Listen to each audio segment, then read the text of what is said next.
Boston Public Radio, live from the Boston Public Library. For those who aren't quite ready for quiet quitting, enter quiet. The Pentagon investigated and concluded the men were enemy combatants. NPR obtained the confidential investigation and reported new details in interviews with Syrians challenging the Pentagon's account. After NPR's reporting last year, several Democratic Congress members called on the Pentagon to reinvestigate whether civilians were harmed. Now, U.S. Central Command tells NPR it is conducting a new investigation that's close to completion. Daniel Estrin, NPR News. The heaviest rain from Tropical Storm Debbie has now moved to North Carolina. The storm is loitering in the Atlantic Ocean, pouring rain on the Carolinas. It's expected to slowly move north. Flood watches are posted in Virginia. Ocean temperatures on Australia's Great Barrier Reef over the last decade have been the hottest in the last 400 years. NPR's Lauren Summer reports a new study finds human-caused climate change is threatening the coral reef. Corals grow slowly, building up their hard skeletons over hundreds of years. So they're a lot like tree rings and can provide a time capsule, revealing what conditions were like as they grew. Researchers in Australia used corals to reconstruct ocean temperatures over the last 4 centuries. They found the last decade has been the hottest, which they published in the journal Nature. Corals on the Great Barrier Reef have bleached 5 times in the last decade, turning a stark white color. That's likely to happen more often as the climate gets hotter, putting the corals at risk of dying. Lauren Summer, NPR News. On Wall Street, the Dow is up 450 points. This is NPR. Good morning. With the latest from the GBH Newsroom, I'm Henry Santoro. A housing bill closely watched on the Cape and Islands is now law. GBH's Jeanette Barnes reports that a Cape Cod contingent traveled to Boston yesterday to attend the bill's signing. The housing bond bill authorizes more than $5 billion in spending over 5 years. It designates most of the Cape and Islands as seasonal communities, which should make them eligible for future grants related to housing. The law also allows accessory dwelling units without a special permit statewide. Housing Assistance Corporation CEO Elisa Magnotta says towns should go to work to use the tools the law provides. Every single town should be figuring out land and projects that they can allocate to housing, because this really is our opportunity to change the tide. State Senator Julian Cyr championed the seasonal communities provision. He says it can help salvage the year-round economy and community. Jeanette Barnes, GBH News, 89.7. In food news, fans of the spiral-cut hams made by the Honey Baked Ham Company in Georgia will be happy to know that the company is adding 8 stores to its greater Boston lineup. Boston Business Journal reports that the company is also adding locations in Central Mass, Connecticut, and Rhode Island. Already has stores in Framingham, Norwood, and Nashua, New Hampshire. I used to be addicted to Honey Baked Ham, but now I'm cured. Red Sox go for the sweep of the Royals in Kansas City tonight. 64 degrees in Boston. This is GBH News. Support for NPR comes from NPR stations. Other contributors include Oracle. Oracle Cloud Infrastructure is a platform for database, application development, and AI, designed to provide cloud services wherever users need it. Learn more at oracle.com/radio.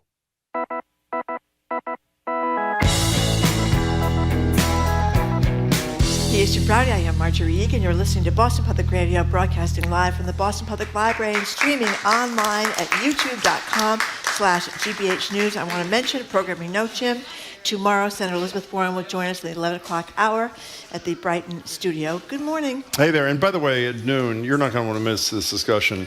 The relatives, 2 relatives of Israeli hostages still being held by Hamas. The man in this twosome who's going to join us this noon, he and his 3-year-old daughter were held hostage briefly. His wife was held hostage for 54 days. His mother was murdered by Hamas, and his sister is still currently held. That's correct. It's incredible. And he and his wife and child briefly escaped from their captors and were running. and she realized that she couldn't run as fast as her husband Right. did, so she gave the baby, the 3-year-old, to her Geffen, husband. yeah, it's incredible. And he hid with the baby for 8 hours. 8 or 9 hours, yeah, and Yeah. then I got it. In any case, one other thing I'd like to mention, just as an aside, because it's driving me nuts. You know, almost everybody thinks that Margery is the nicer one of the two of us. And I want to say, Margery this morning, when everybody is nodding in agreement, of course Margery's nicer. Well, let me tell you something. Margery this morning got us food from the Newsfeed Cafe. Then she proceeded to spill it all over the floor over here. And when That's it. one of our coworkers was just kind enough to Yep, clean it turn up the for us, vacuum, yep. Margery runs over to him and whispers, "Jim did it." He did. Not only did I not do did, it, yeah. she's lying. No, because I had to carry so much of the food back from the Newsfeed Okay, Cafe. fine. It fell It's out just of my hand. the fact that Yeah. people like you more than me. I just Jim, don't really- understand it. I really don't think that you want to put that one up for debate. No, you're probably I really right. don't Okay, think you so do. in any case, in the spirit of nothing, we're well into the summer, which means navigating coworker vacations, summer camp schedules, and the vast grievance of senior coworkers strut around the office in shorts and Crocs. Well, a new trend has emerged. It's called quiet vacationing. It's like playing hooky on steroids, writes the Boston Globe's Beth Titel. Some people sneak away for weeks on end with some strategic knowledge of when they need to plug in. By the way, 18% of adult workers are doing that. All it takes, writes Beth Titel, is, quote, a manager who's not into micromanaging, a light workload to begin with, and chutzpah. So consider this another installment in our endless How We Work series.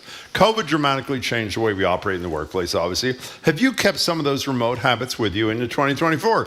Maybe opting for a Zoom meeting with your camera off if you're just not feeling it, or working remotely from another country altogether without telling anyone.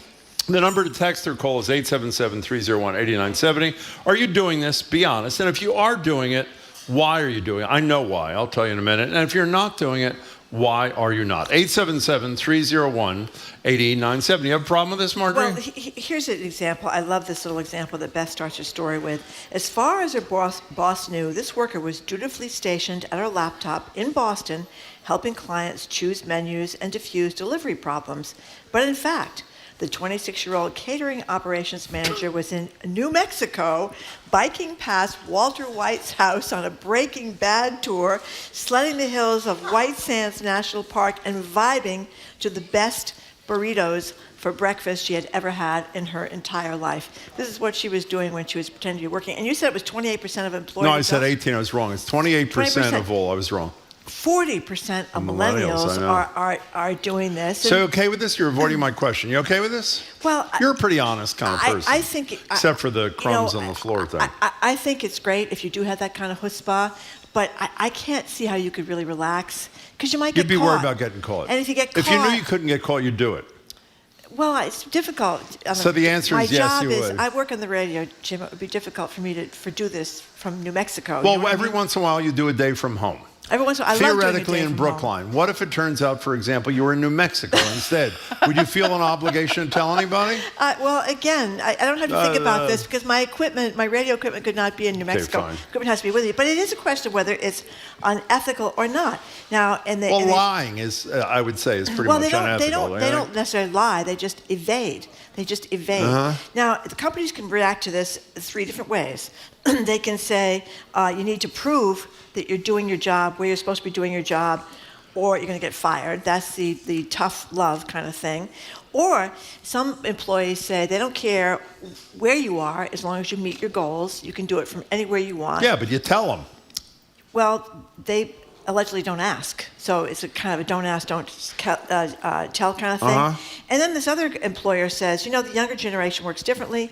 It's preferable to attract and keep good talent, that organizations find a middle ground for their employees. Okay, so you did the first example, New Mexico. Read the last example in Beth's story. What's this guy doing?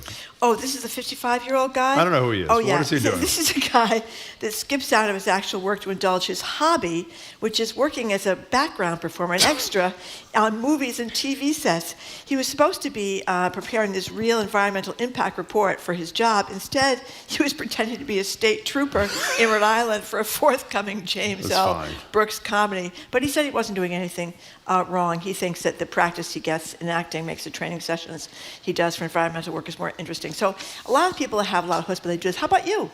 You asked me, would you do it? Absolutely not. I would never do anything unethical. So what are you laughing about? 877-301-8970. Here's an anonymous texter. I'm hooked on Boston Public Radio, so I'm doing it now. Not surprisingly, not identifying myself. Can I inject a serious note into this? You know why people are doing this? 28%, which is a huge percentage, 40% of millennials. Because they're ticked off. They hate their jobs for the most part, which is the underlying thing, which I think people should deal with, and employers should deal with. And number two, the vacation policy is too tough at their workplace.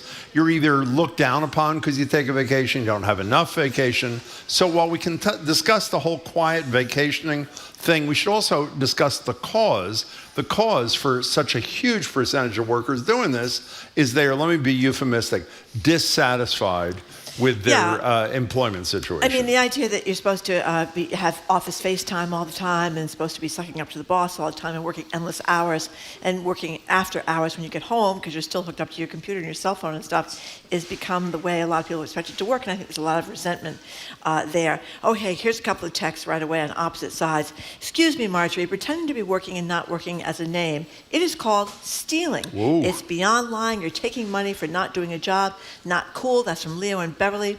And then Joe from Revere says, what's really unethical is how many hours we're expected to work each week. And this quiet vacation stuff only reinforces the notion that a lot of the work we waste time doing is not important or necessary. We should live our lives more. And he's addressing something that's addressed in his story, this idea that we think we have to work constantly in the United States of America, that the work ethic is out of control.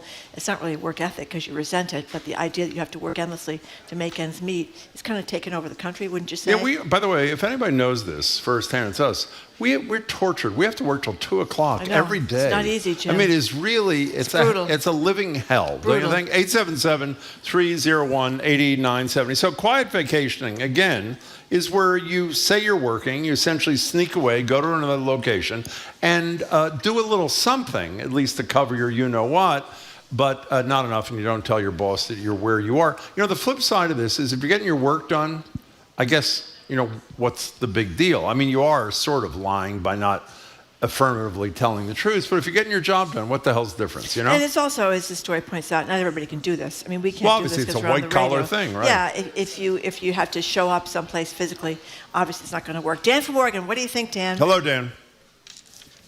Hi there. Tim just stole my thunder a little bit, but the point I'm trying to get across here is that it's really just about results and getting a job done.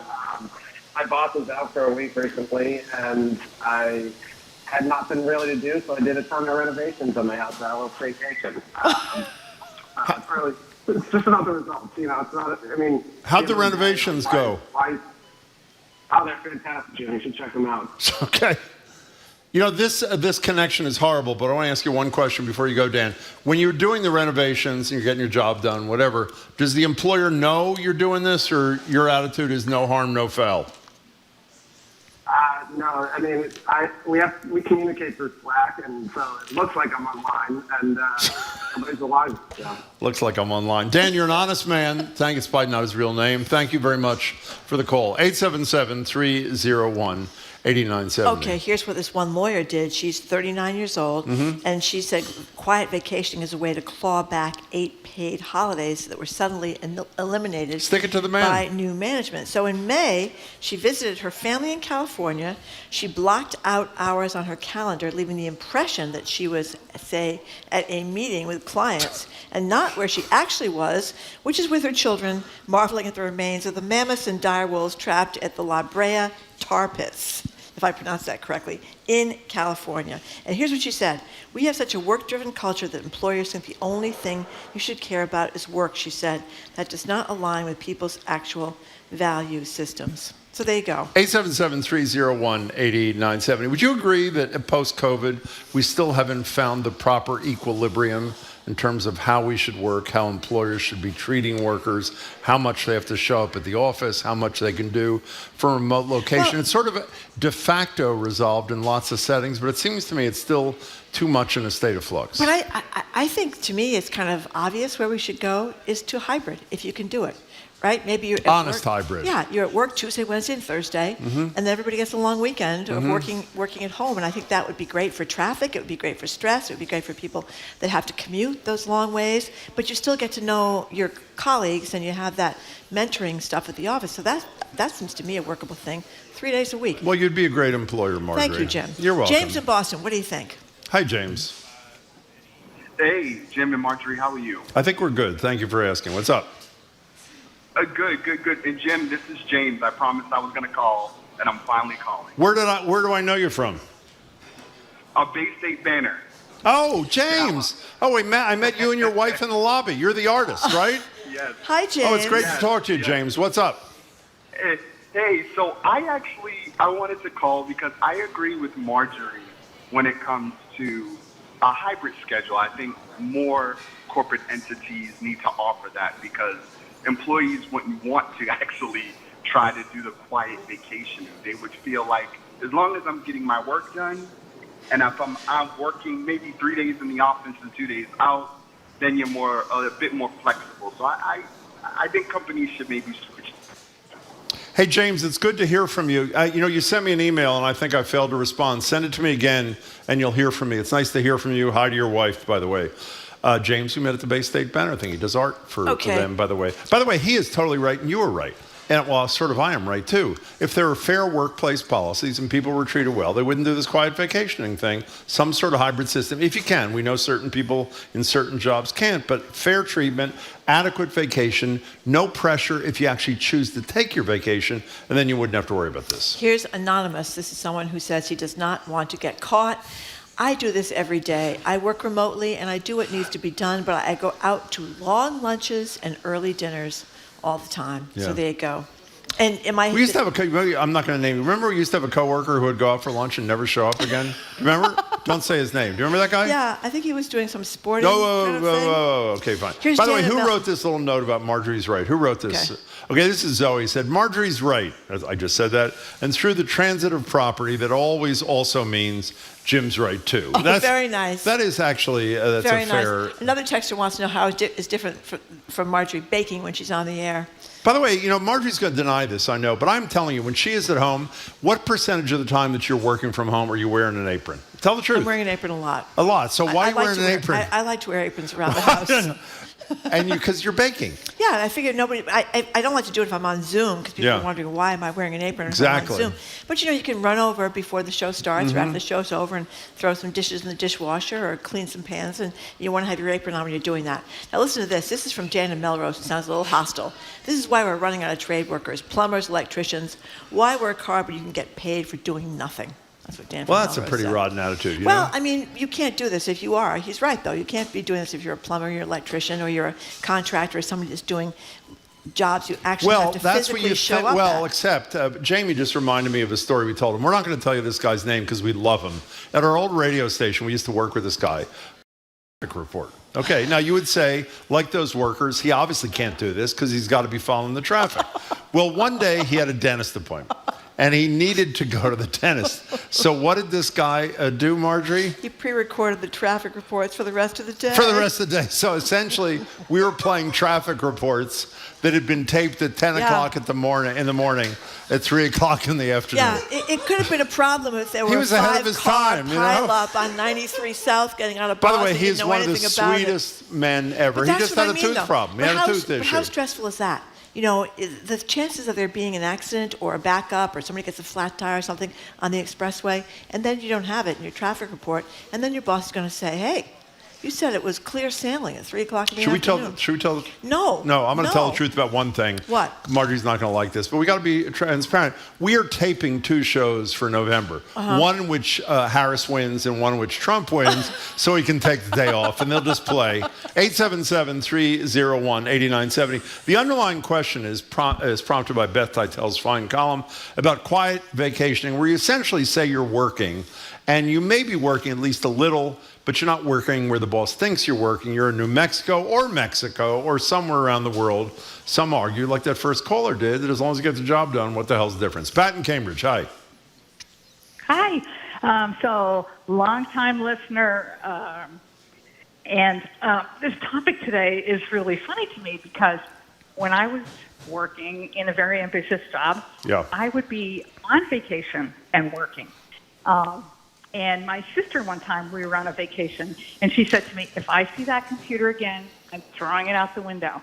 So I'm in favor of people not, I don't know if I'm in favor of the quiet vacation, but I'm in favor of vacations and having employers kind of enforce that, making their people take I'm vacations. so with you.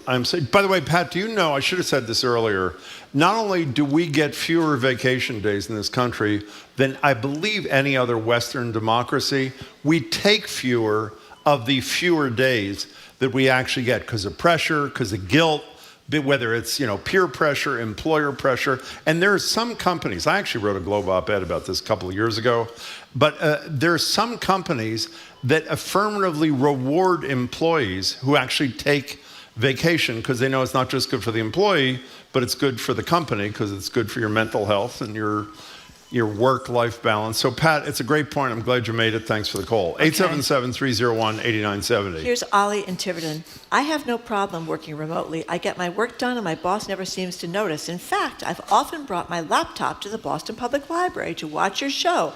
I only hope the YouTube live stream does not blow my cover. That's pretty good. Did you see what Chris in Cambridge said? The State House has figured this out, too.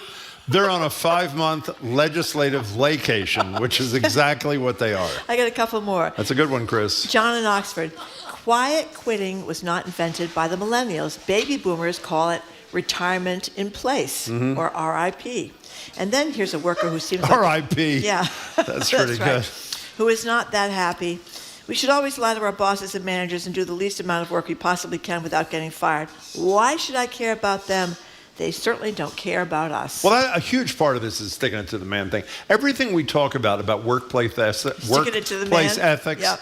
Would you not agree that a huge percentage of people rationalize, and I hear this, I rationalize their bad, unethical behavior by saying it's just a response to the boss being just an unconscionably horrible employer, right? Well, I think it's just kind of part of capitalism that lots of companies end up screwing people in the end. Yeah, lots of companies don't screw people because they actually care about their workers. Not lots, Jim, but some. Exactly. When you find one that does, you're shocked. Remember the guy years ago, he's long since, this is like 20 years ago, the guy who ran the mill and the fire, and there was a big fire at the mill. Of course, and he kept everybody on the payroll. Kept everybody. He was a national story. Know why he was a national story? Because he treated his employees well. When they had the strike at He went to the State of the Union, by the way. Whoever the president was then invited him to the State of the Union. And then at Market Basket, when they had the DeMoulas brothers were fighting over the company. And when the Market Basket workers actually went out to support their boss, once again, it was a national story because it happens so infrequently. Because you get what you give, essentially, is the bottom line. If you treat people decently, they will return that in kind. But I think a lot of workers work very hard and do right by their company, and they get screwed anyway. So I think that's part of the reason. Who's the worst employer you've ever had? Can't believe you're going to answer this question. You going to answer this? No, I'm not going to tell you who it was, but I'll tell you what they did. What they do to you? And this was not the Boston Herald. This was someplace else. Every time you left the office, you had to sign in and sign out and where you were going. And it was so demeaning to workers. It made people enraged, and they just went on these excursions just to try to get their bosses Can I answer upset. the question? Worst employer? Yeah. Okay. Margery's worst employer was an employer, I won't say the name, it was the Boston Herald, that after she had worked there for 30 years, arguably one of the most valued employees, clearly one of the best columnists at the paper. I'm not done yet. Okay. When she's on the air, her boss, can I say his name? Joe Shaka. Joe Shaka, I shouldn't say his name. Oh my God. Joe You're going to get me in trouble. I didn't mean that. Leaves her a voicemail. It was HR that cutting called. off her health. Oh, was? Yeah, he didn't Sorry, actually Joe, call. my apologies. It was Yeah. HR. Cutting off her health benefits. That's right. She only had 3 children on her health plan at the time after working there 30 years. So that's the answer to the question. Okay, that wasn't a nice Now, by the thing way, I know it wasn't. that And if they did. had remote working then, you could have remote worked for the next 40 years and it wouldn't have been even. 877-301-8970. We got to take a break, Margery. Okay, 877-301-8970. You just said that. We're talking about the quiet vacation. What Wasn't do you Joe think Shaka, it was HR. I apologize. That's I right. get sued. I think Shaka told him to do it. Anyway, I hope I don't get sued now. If you do, you do. All right. We're listening to... Show some spine, Margery. Listening to Boston Public Radio, 89.7 GBH. We are broadcasting live from the Boston Public Library and streaming online at youtube.com/GBH News.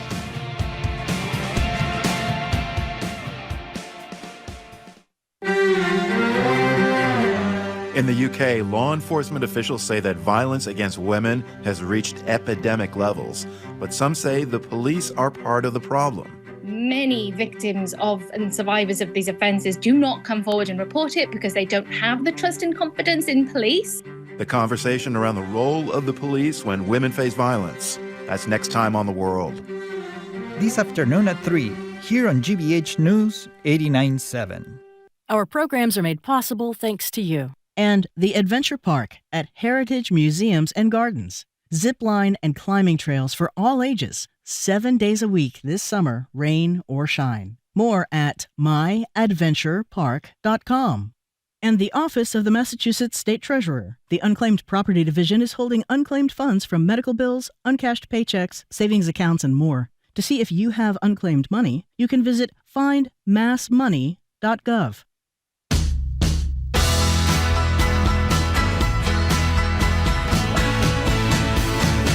Welcome back to Boston Public Radio. Jim Browdy and Margery Egan. We're live at the library, streaming online at youtube.com/GBH News. Senator Warren, Elizabeth Warren, joins us tomorrow at 11. Is that when she's 11 o'clock? Yes. Senator Warren will join us. We're talking about quiet vacationing. It's in the subject of Beth Teitel's piece in the Globe today. Basically, you sneak away for days or weeks from your job, and you know when you need to plug in to pretend you haven't snuck away, and you do the minimum, etc. And we want to know if this is justified. Do you do it? If you do it, why do you do it? And if you don't do it, I would assume most people are in your boat, Margery. It isn't that they feel it's unconscionably horrible, but because they're worried about getting caught. 877-301-8970. Here's Chris from Bellingham. I'd love to see how CEOs handle working in office over 60 hours a week like they ask their employees to do.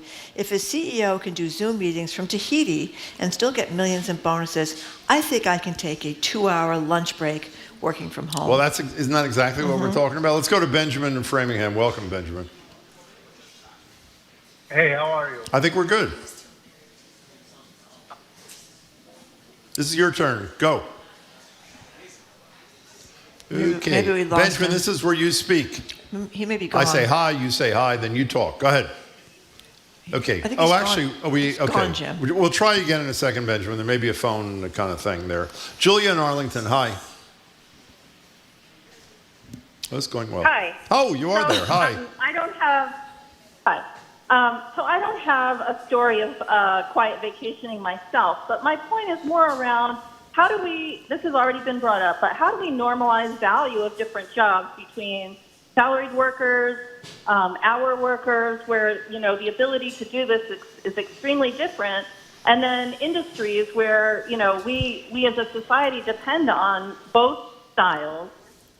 Trade workers as well as professionals. So how do we normalize the value of these different jobs and what people can do within their job? How about, Julia, you left out one category. How about the CEOs, where, you know, a couple of decades ago, the differential was something like 20 or 30 to 1. Now it's 400 to 1 at the biggest companies between the CEO and the average worker at that place. That's a bit of a problem too, no? Absolutely, but I think that we have to be stronger in terms of regulation about what's fair for a publicly traded company, for example, if you're going to allow that kind of disparity.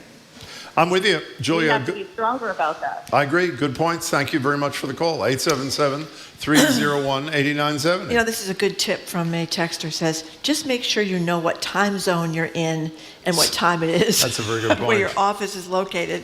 That's a good idea.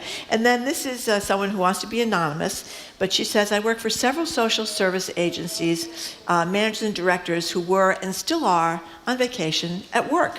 One director was fired as he was seen leaving work by 10 a.m. every day. A few years later, the mayor of the city rehired him.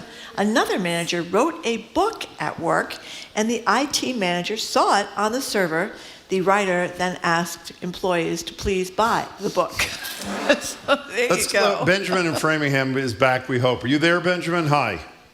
I'm here now. Excellent. Oh, it's okay. Go ahead. Yeah, so I'm an employer of a small business. Oh, good. And I'd say from the employer side, I don't love the idea of the quiet vacation. I would say from the days that I do work remotely or work from home, I love it, but I don't think I'd want my employees to be working the same way that I might when I'm at home, which means that I'm not generally as plugged in as I should be. Well, Benjamin, as long as I think it was the first caller, if a particular worker has to do X to fulfill his or her basic responsibilities, and they do X and they do it well, why do you care? I mean, I actually believe people have to come to work from time to time because there's great value, particularly for younger workers, in being mentored and that sort of thing. But if, as a general principle, if the work is getting done and if it makes the quality of life better for the worker, do you care if they're doing it in New Mexico or in Framingham?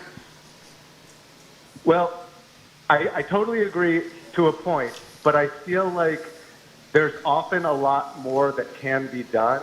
So my staff does work hybrid, and it's very easy on the days that they're working remotely to not necessarily know what is going on when they finish a certain project. You know, I sometimes think about it like if I were hiring a plumber to come in and I'm paying them by the hour, you know, which essentially my employees are being paid for their full time, you know, I don't want the plumber to be sitting there on his phone for half the day. And I don't think my staff is doing that, but, you know. Benjamin, can I tell you something? As somebody who, I was union president when I was younger, worked at a lot of workplaces. I don't know if you think this is naive. My experience almost universally is people who are treated well by their employer treat their employer and the work well, that it's almost always returned in kind. Do you think that's fair? I think that's totally fair. Great. I think, and I know that I think my staff would agree that I'm a very flexible and generous employer, and we have a great, you know, work dynamic. No, I got it. I just can tell that it is something that does get abused. Not necessarily with my employees, but I think across the board. Benjamin, thank you for the call. Margery, can I ask you a question? It's not theoretical. We had a coworker who a couple of weeks ago went to Japan for a few weeks. Do you know who I'm talking about? Jared. Oh, you weren't supposed to say his name. Oh. Now, do you have any idea if he pretended that he was at work while he was in... I don't know. Have you spoken to him We'll about have it? to ask him this afternoon. Oh, he's here. Oh, we can find... I'm so sorry. I didn't see you there. In a couple of minutes, we'll have that discussion. You know, we have a lot of people who have to show up, like teachers have to show up, and people who work in dentist's office. We have to show up. Have to show up. We have to show up. That's right, too. But listen to this. As a nurse, it was really difficult to have vacation days off approved by her superiors. One time, I had 2 days approved to get a colonoscopy. I'd begun the prep for the colonoscopy, and then they had me come into work anyway. That's brutal. You ever done a colonoscopy? I have. We don't have to get into it No, in great detail. You don't want to be going to work. The prep is worse than the colonoscopy. They're supposed to be improving that going forward. I don't know. Okay, I think we're done. We're done. Okay. We're done. I don't think we solved this one. No, a lot but of people think that yes, we have solve it. We have no more morals. We did we solve have it. no more morals. The conversation I had with Benjamin at the end. Okay. Treat the people who you're That's lucky right. enough work for you well, and they will treat you and their work well. Okay, coming up, the Tell yourself. aforementioned Jared Bowen, who is in Japan, working or not working, we don't really know. Jamie, can you check his timesheet? No, seriously, check his timesheet during the break, okay? Okay, he's going to tell us about Kristen Chenoweth and F. Murray Abraham star turn pre-Broadway. Wait, you were there too. You can talk about it too. I was there. Okay. The Queen of Versailles now playing in Boston. You're listening to Boston Public Radio 89.7 GBH, live from the Boston Public Library and streaming online at youtube.com/GBH News.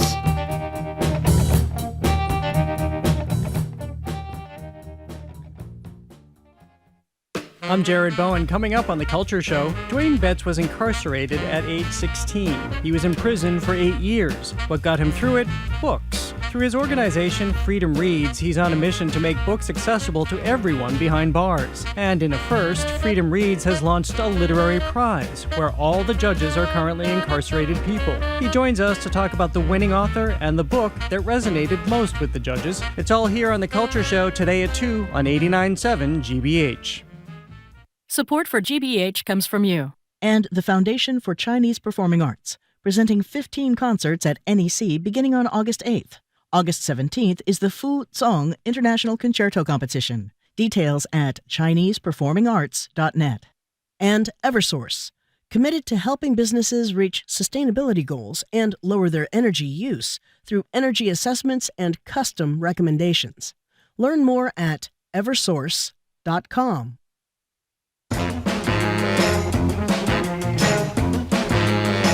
Welcome back to Boston Public Radio. Jim Browdy, Margery, and we're live at the library, streaming online at youtube.com/GBH News. Tomorrow on our show, Senator Elizabeth Warren will join us 11 o'clock. And later in this show, the second of two Republicans who hopes to challenge her in November, Ian Cain from the Quincy City Council, will join us. We're joined now by world traveler and GBH Executive Arts Editor Jared Bowen. Jared is the host. I'm only laughing because Margie did. I don't laugh at my own jokes that often. He's host of The Culture Show, which airs daily on GBH at 2 o'clock. Hey, Jared. Hey, ha, ha, ha. Jared works extremely hard. Well, ask him the I happen to know that. Did you pretend you were working when you were in Japan? You know what? I'm going to go back and amend my timesheet because now that I have to talk about my secret vacation, that's it. Yeah, I think you may that recall answers our question. Jared gave us detailed discussions, which you also talked about on your culture show, about what exactly he was doing in Japan. Those islands with all the cool artwork and everything. So we discussed those, Jim. What the hell does that have to do with the topic? It's not I'm a saying vacation. he was working in Japan. No, he Scavenging the world for art. That's Okay, right. fine. That's my purpose in life. And the fact that it's some really cool island in Japan, we can be jealous. Just but happens to be. He's the arts guy. Thank you. Nice Okay, try. so we've been talking a lot about our do next to nothing legislature and how they've really outdone themselves this year by really leaving some very important stuff on the table. There was a wonderful opportunity here for this tax thing involving theaters. That, of course, that didn't make it over the finish line either. So tell us what it was and what difference it could have made. Well, I wouldn't put it in the past tense. I think that's the good thing about this, and I think you two have a hand in this, and I think the legislature on Beacon Hill is reconsidering its procedures too. But basically, to get to why it's more positive and maybe not in the past tense, just to describe again the live theater tax credit, which is somewhat adjacent to, although I think better than the film tax credit, because this is something that would shore up local theaters. So if you have a big budget production, and this could be anywhere from the Lyric Stage Company, a mid-sized theater, to the Huntington Theater or American Repertory Theater, then you can get a tax credit. And it doesn't necessarily have to be a Broadway-bound production, but it's just something that you're creating, that theater practitioners are making here. It does also benefit commercial theater. So if you have something like The Queen of Versailles, which is playing right now, that has already been announced for Broadway, that comes here and spends months here in the city of Boston as it gets to show up and running, and then has a longer run than most shows, they could also avail themselves of this tax credit. I think it's a bit narrower in a really judicious way than the film tax credit, and that they limit, there's a cap as to how much people can take per theater, and then I think it's $1 million cap overall. So this moved forward. This was presented by the governor in her economic development bill, because she is somebody who has recognized with her administration that the arts can be an economic engine. This wasn't the only thing related to the arts in her economic development bill, but it's a big one. The theater community has been trying to move this along for years. The House also moved it forward. The Senate took it out, then they put it back, and then in this late night session where they didn't meet their deadline, where they had months to get this done, they didn't move it forward. However, we're now hearing, and the theater community is hearing, I'm sure you guys have talked about this as well, that it looks like they will come back into some formal session. The theater community is hearing it won't be this month because people are on vacation and they don't want to do it before the primary, right after Labor Day, but sometime early fall, it looks like they'll move this forward, and hopefully the live theater tax credit would be part of that for the advocates pushing for that. It's very possible. The only reason, if they do it, they're doing it is because Healy embarrassed them by saying you should come back into formal session, and we'll say for the 3 millionth time they shouldn't have ever left formal session until they finish their important work. And by the way, I know you're a big advocate. If you want to vote down the theater tax credit, that's your right. You're elected. But do something rather than run away on a 5-month vacation. So, Jared. But the big thing is, too, is all the businesses right around the theaters that make all this money. I mean, we went to see The Queen of Versailles. We're going to talk about it in a second. The theater was absolutely packed the night I went. I'm sure it was packed the night you went. All those restaurants right around there. But, there is, let me just say, for what it's worth, I don't want to get into this debate today because I don't know nearly as much about it as Jared does. I'm not crazy about government picking industries that they decide they want to benefit. Because the argument is, if they're doing that, why are they not benefiting somebody else that's in a hard situation? Because why not somebody else? Well, you can speak to this, but almost every other country supports the arts big time because arts are very important for people's lives, music and theater and all those things. But you explain it. You know more about this than I do. Well, you did explain it. Well, no, that's exactly it. It's state funded in so many places. There was this great story, by the way, about this. Did you see this story about a former monk who studied here in Massachusetts, won the Powerball, and he's now funding theaters across the country because he was somebody who worked in theater at one point in his life, and he's doing this because government isn't stepping in and funding. A monk is playing the lottery? Former monk. Oh, former monk. Former monk is playing Powerball, but he's turning around and doing good for it, stepping in the role that government has in other places. So yes, the arts are underfunded in our country. They were even harder hit by COVID. I hear your point, Jim, and by the way, there is inequity. I agree. And by the way, I might support this. I mean, you make a really compelling case, and I care deeply about the state of the arts. We talk about theaters closing and that sort of stuff. But I guess the point I was trying to make was less that I'm opposed, because I'm not. I'm undecided, not that it matters. But the legislature should have a full-throated debate about something before it spends millions of dollars, rather than coming back into session. I'm sorry, I know people think we're a broken record. 4 leaders deciding what they're going to do, and the little sheep in the legislature saying, oh, how am I supposed to vote, Mr. Speaker? Oh, I vote yes, like you do. I vote no, like it is humiliating, and it's undemocratic. The irony is this has already been hashed out. It's already been hashed out. The governor pushed it forward. Right. The House pushed it forward. The Senate had a robust debate about it because it took it out and then the put House it back and the Senate have agreed on the language? They have agreed. Oh, well, that's a whole different deal. And one last thing. Yeah, we can't do this for an hour. A lot of the arts are extremely expensive. People can't afford them. So in other countries where they're subsidized, you can afford them. And I think it shouldn't be something you have to be loaded to go take advantage of. By the way, there are a lot of theater experiences in the city that are totally affordable. I'm not running against your thing, but you've let us know. Not something like the Queen of Versailles. Well, I agree. The Boston Symphony, not fine. the Move on. Boston Pops. I have to say, we are often asked who we were most excited in our 25 years on radio, who were our guests, and we often say, like when Barack Obama called in, and we get the one example I always forget that was one of the most exciting things in my life, not just our career, is when Philip Petit was in our studio when the movie Man on a Wire came out. I think it was in 2008, I'm not sure. For the 3 people who don't know who Philip Petit is, who is he and why is he back in the news, Jared Bowen? So he walked across the world, this very thin wire walked between the World Trade Center towers. He is somebody who grew up as a juggler in Paris and then saw the World Trade Center, the towers, and thought that this is how he could move his street art up into the sky. And so in this obviously horrifically precarious stunt, activity, athleticism, walked across, and then there became the Academy Award-winning film. It won an Academy Award? It won an Academy Award for the documentary. Well, now, 50 years later, he is an artist in residence, as he has been for about 40 years, at the Cathedral Church of St. John the Divine in Manhattan. And as an artist in residence, he has done any number of things at the church, including, as the New Yorker reported, changing the light bulbs, because sometimes the church employees don't want to get up that high. Yeah. So he has a show that's actually happening tonight and on Thursday, tomorrow, in which he will walk high above the church in this performance piece called Towering! To suggest the 2 towers. Sting is going to perform with him. He's a buddy of his, right? Because he's a friend. Yeah. And so it's, 74, he's still 74 years old. You know, for those who haven't seen Man on a Wire or don't remember, not only did this guy, and by the way, in the film they explain how they got the wire from one building to another building. The most incredible part of this, beyond the fact that he walked with no net, obviously, hundreds of stories above ground back, when the police were there to greet him on the other side, rather than walking into their arms, he walked back in the other direction on the damn thing. It was unbelievable. And then, of course, they arrested him. The sad thing is that because it was illegal to do this, they had to sneak the equipment up in the World Trade Towers, and people had to be aware down below that, of course, they didn't know in advance. Imagine being able to watch this if you've been in Midtown. You know what the best part was, beyond how thrilling it was, because of one of the great acts, is when I don't know if you remember, he's a small,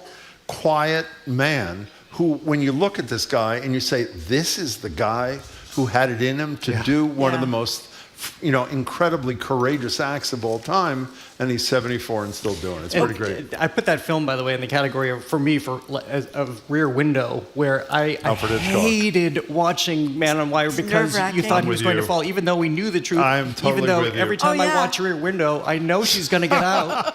But for some reason, I think this will be the viewing where she doesn't. Yeah. Is that Jimmy Stewart? Jimmy Stewart? Yeah, that's a great movie. My mother dated Jimmy Stewart. You know that? I did not know that. Just a weekend in Hollywood. That's all we're going to tell about it. But that's really because that's all she shared with me. This is a new one. A weekend. No, in just Hollywood. a weekend in Hollywood. Yeah. That means overnight. A lot of dollars. Well, we don't know if it was overnight. Margery, thank you. Well, weekend is 2 days, Jim. Saturday and Sunday. Well, maybe she saw him on Saturday, went to her place, and saw him again for brunch on Sunday. That's a maybe in air quotes. We hope that's not what happened. We hope it was something else. Yeah. But anyway, here we were just talking about the Queen of Versailles pre-Broadway, and we have a sound of your interview with Kristen Chenoweth, with her explaining how Bravo reality TV relates to the character she plays in the show.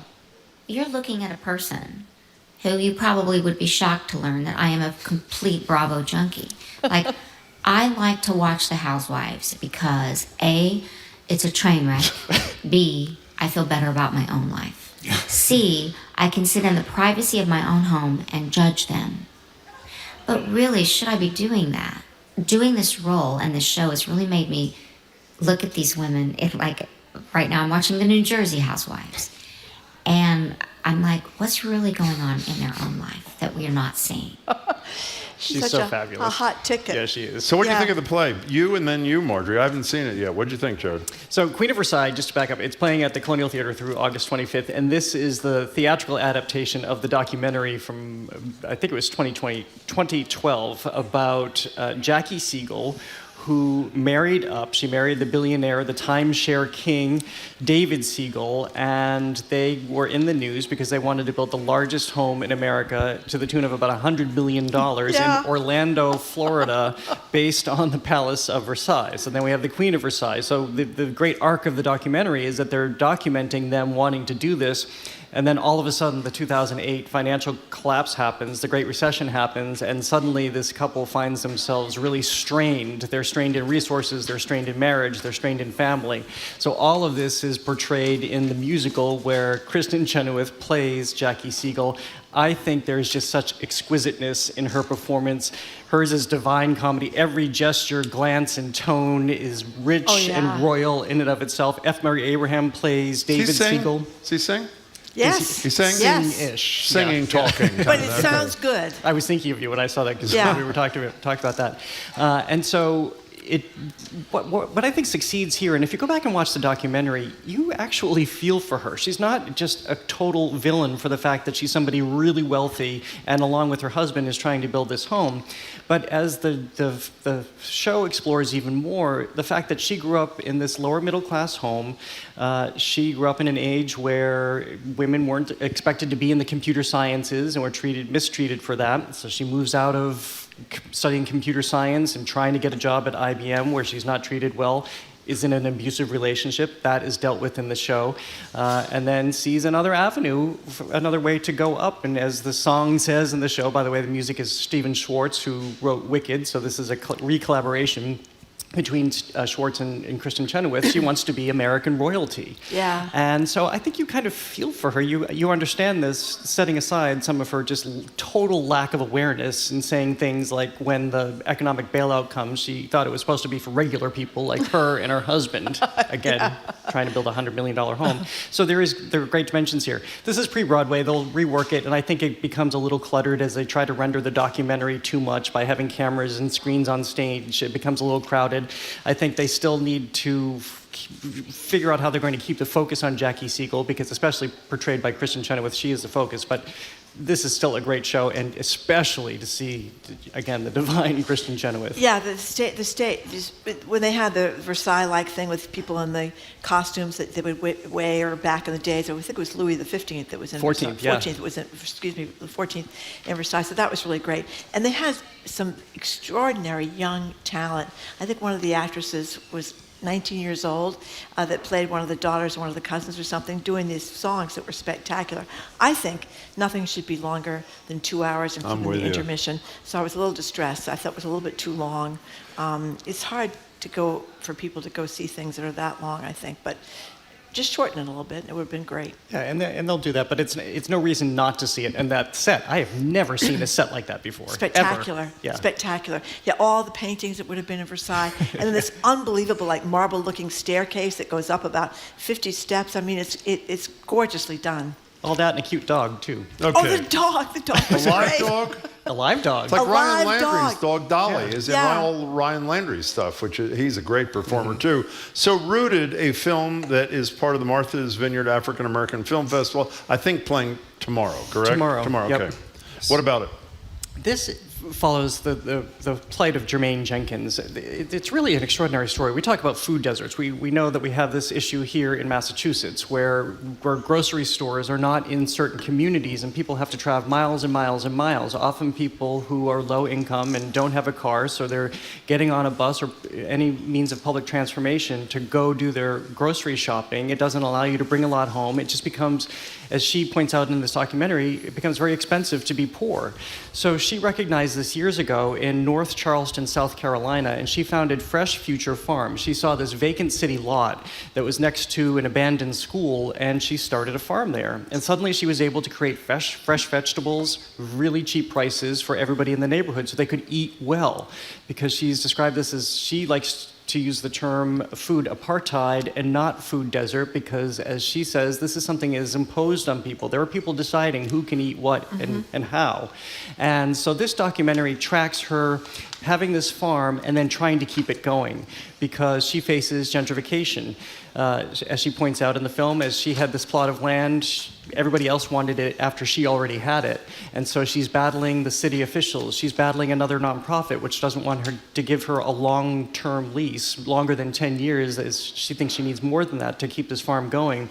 And it just becomes a really fascinating documentary, I think, about how you negotiate in the nonprofit world and what it means, in her case, to be a black woman trying to advocate for yourself, especially in a place like North Charleston, South Carolina, where everybody she's going up against, whether it's the white nonprofit leader or the then white mayor, they don't really want to hear what she has to say. Yeah. And that comes through loud and clear. As well-intentioned as a nonprofit will be, there's only so much stealing they want to do. It's a really, really riveting And all the documentary. kids, all the young people she was teaching how to plant and farm and all that. It was such a wonderful community feeling coming together because that's what, as she points out, a lot of the obesity problem that we have in America is because people can't get to fresh food.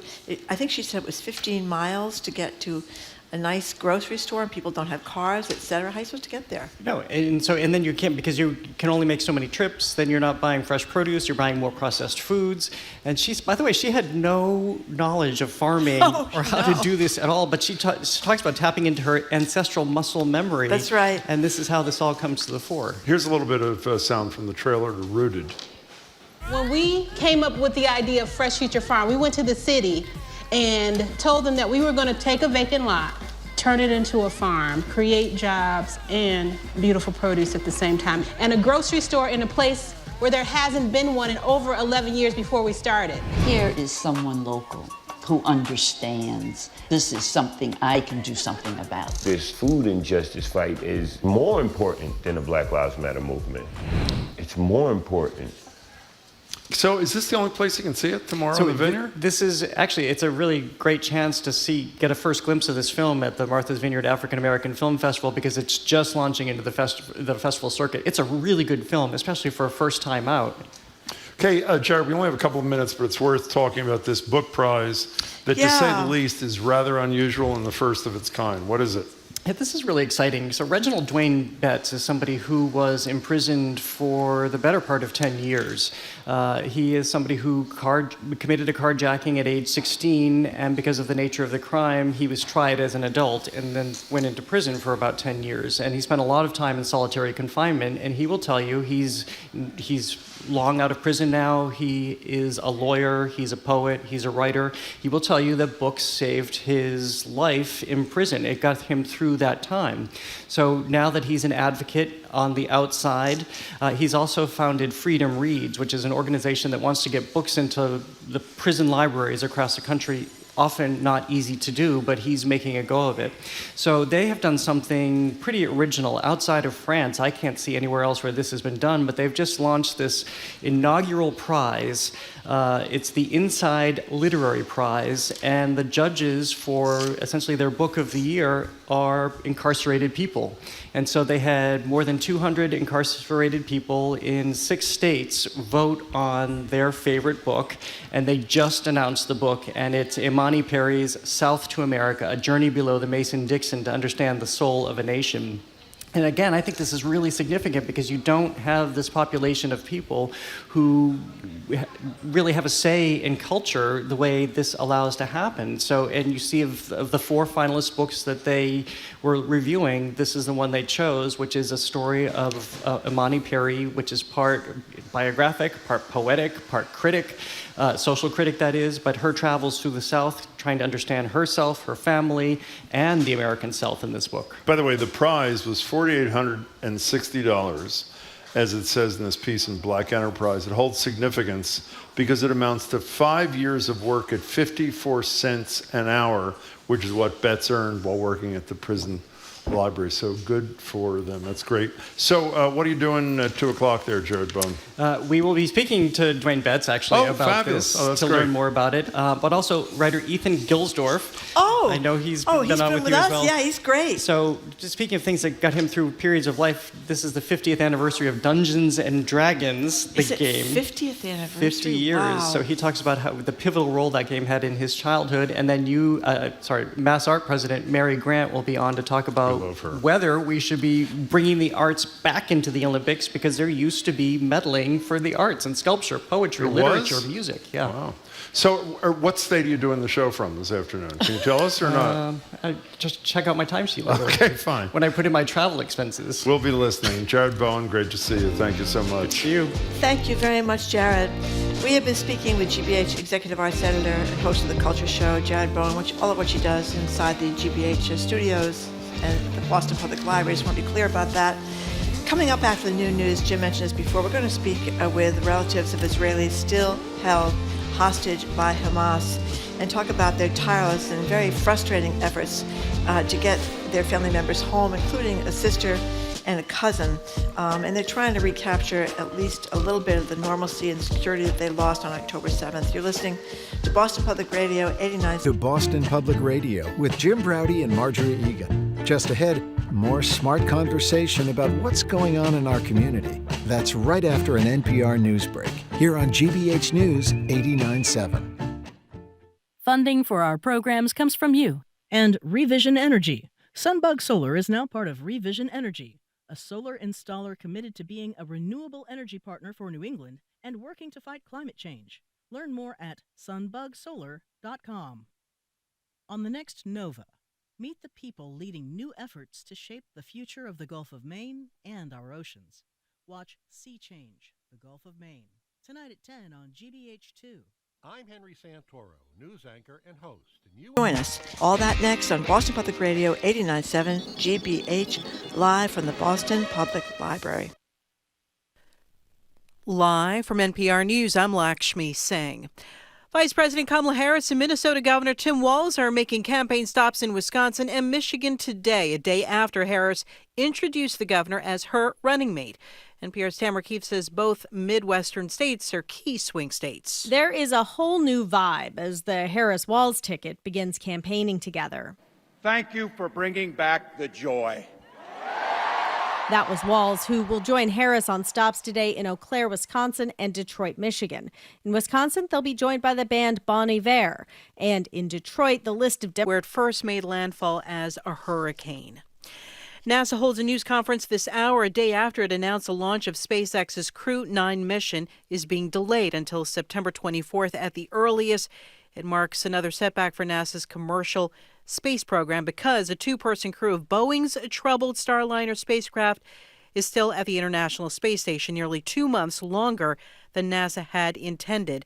Starliner's return to Earth has repeatedly been postponed as engineers attempt to resolve the space vehicle's problems, such as those involving helium leaks and thrusters.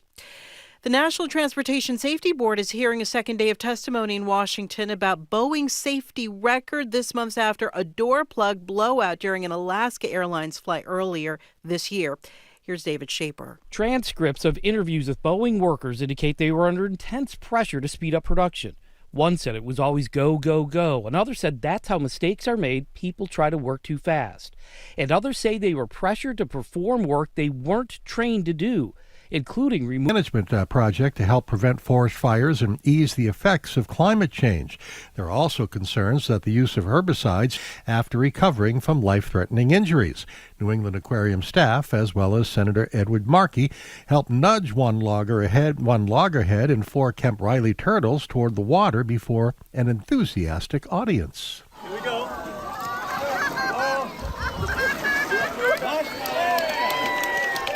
And off they go. Marshmallow, Tulip, and Bluebonnet were among the rehab turtles. They spent months at the New England Aquarium Sea Turtle Hospital in Quincy, where they were treated for pneumonia, dehydration, and emaciation.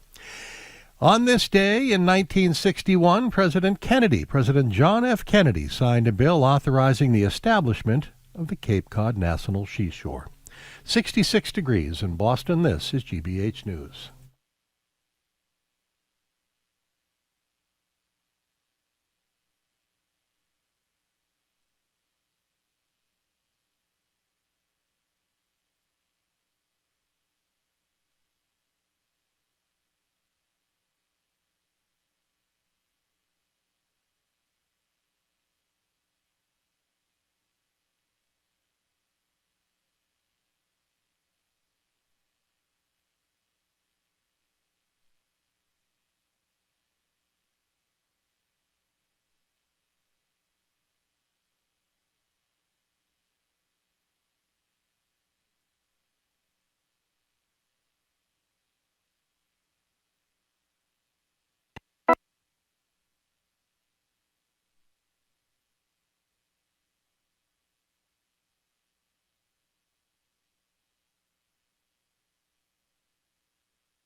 Support for NPR comes from NPR stations. Other contributors include Bank of America, offering access to resources and digital tools designed to help local to global companies make moves for their businesses. Learn more at bankofamerica.com/bankingforbusiness.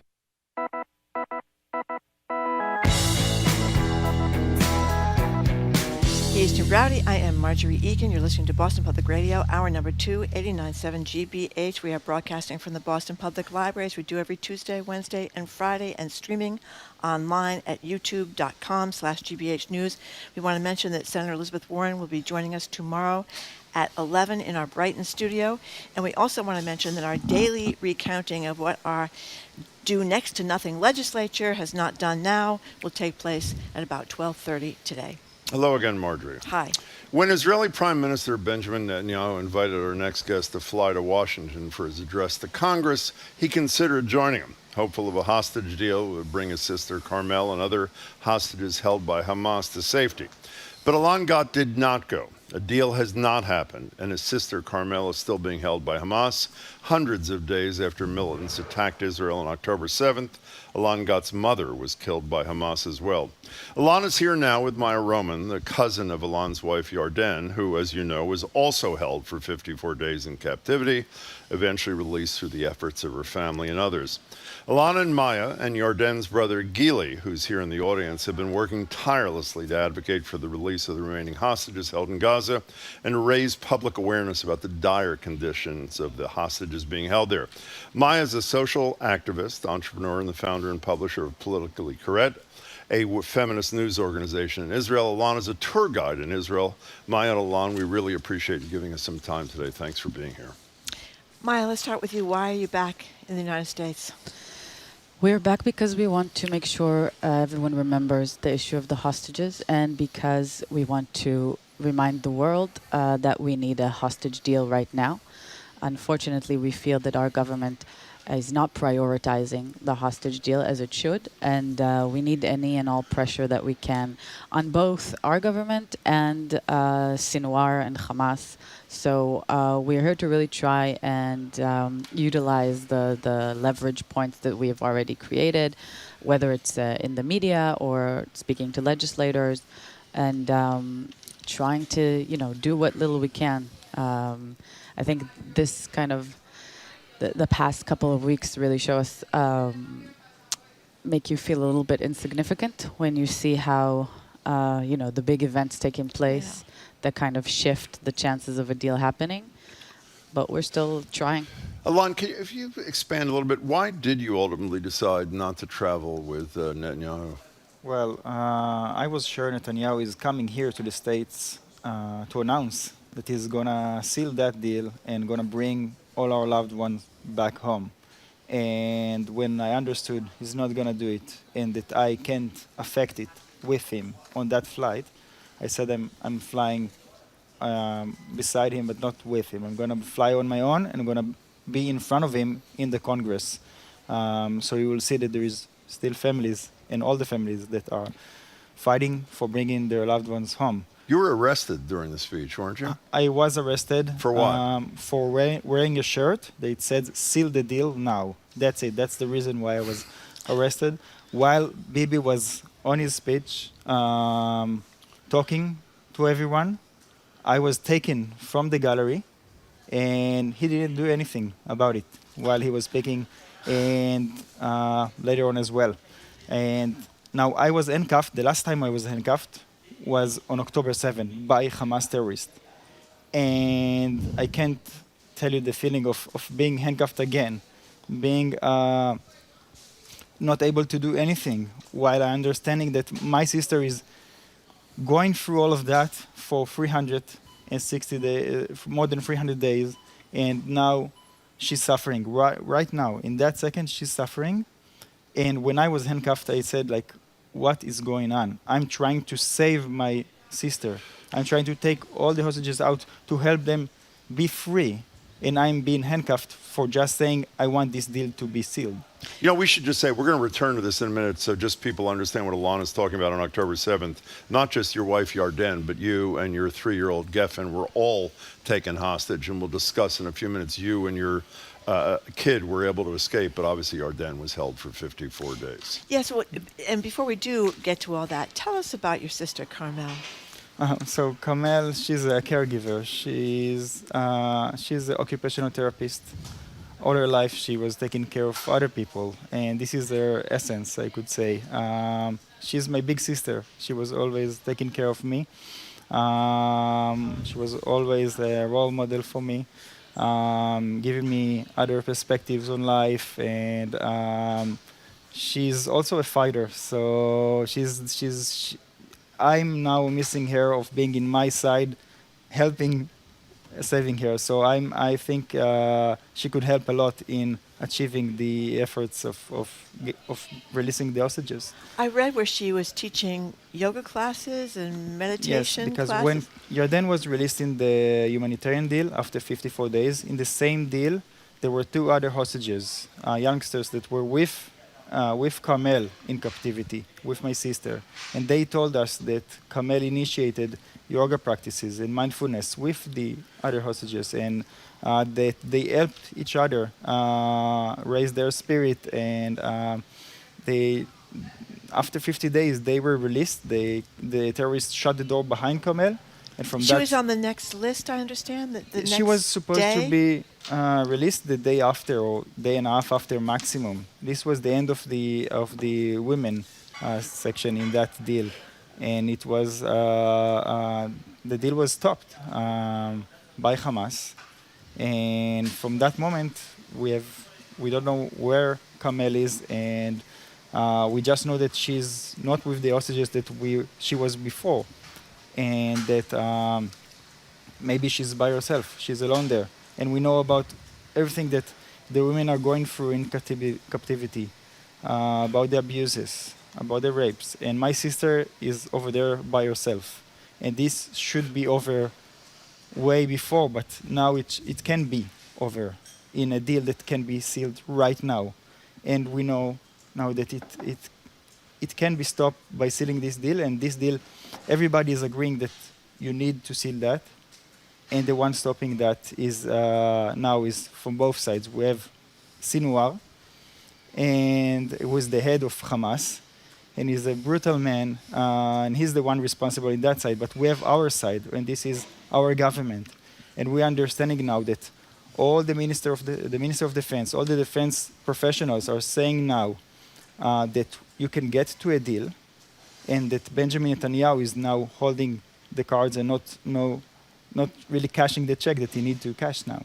Maya, is the reason he's not cashing the check, in your estimation, is for personal reasons of survival? I mean, we know there are corruption trials, there's a call for new elections, and there's a lot of speculation in this country that he is doesn't have a sense of urgency on hostage release, because if that were to happen and a ceasefire to happen, it would probably be the end of his career.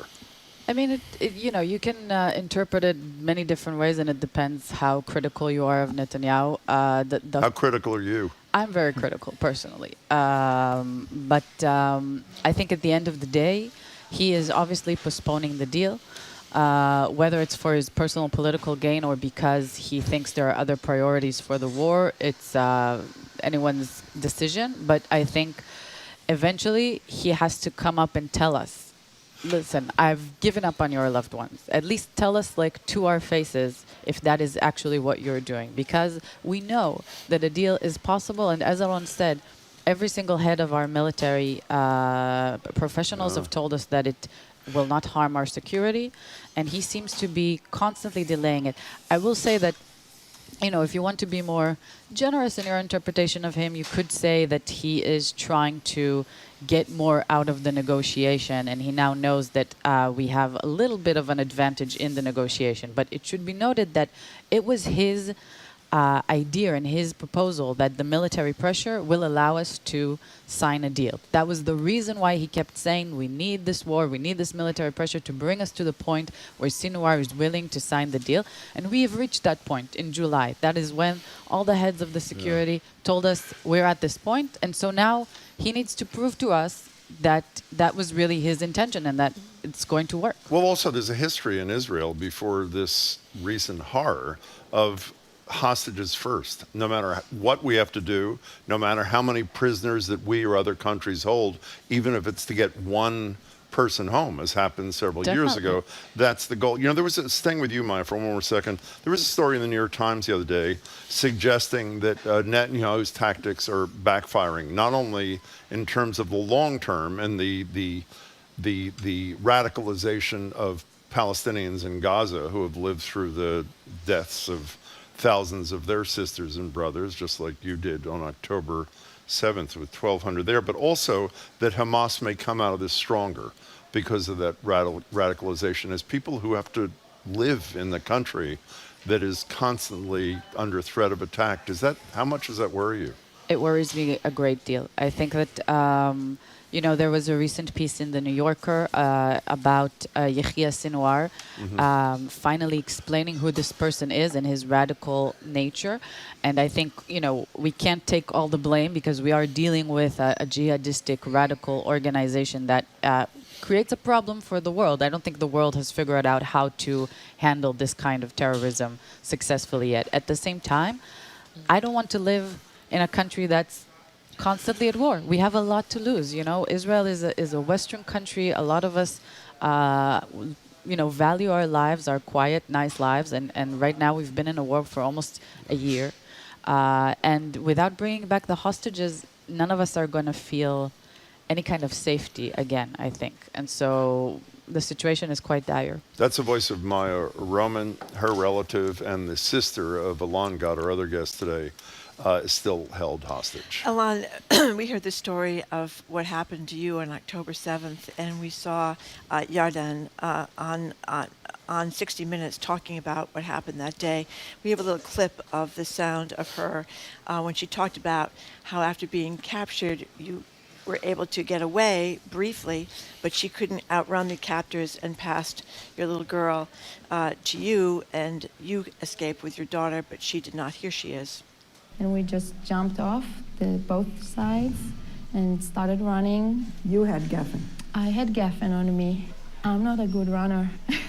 And running with the 12 kilograms of my baby, the best odds is that Alon would take her. And he's a very good runner. I just passed her on. It was a no-brainer. It was her best chances. I know it was a horrible day for you, but give us some idea about how you and your little girl, who was then 2 or 3? 3.5. 3.5. What happened after your wife passed her off to you? I just kept running with Geffen until I found a small ditch next to a field, and I just put Geffen in, and I laid on her, and I camouflaged myself with dirt and thorns, and I told her we have to be quiet because the bad people are outside. And we just stayed like that for 8.5 hours until it was dark without any food or water, and we were barefoot. And only when it was dark, we started walking back to the kibbutz. And while I was with Geffen in this ditch, I was thinking, I don't know what's going on with my wife here then. And Geffen is asking me, where is mommy? And I tell her that I don't know. And I don't know what's going on with my father, with my mother, that was in that time was already murdered, but I didn't know that. And I don't know what's going on with my sister Kamel, that was already was kidnapped, and I didn't know about that. So I just lay there with Geffen, and I try to be as quiet as I can and to silence my baby as well. And we succeeded. I succeeded to bring Geffen back to safety. You were there 8 or 9 hours, weren't you? There it was 8.5 hours in that ditch, and then it was 24 hours until I came back to the kibbutz. You know, I said to you, Alon, when I met you a few minutes ago, your wife, I think everybody listening has seen your wife on 60 Minutes, and I have to say, one of the most courageous, powerful 13 minutes I've ever seen in my life. How is Yarden?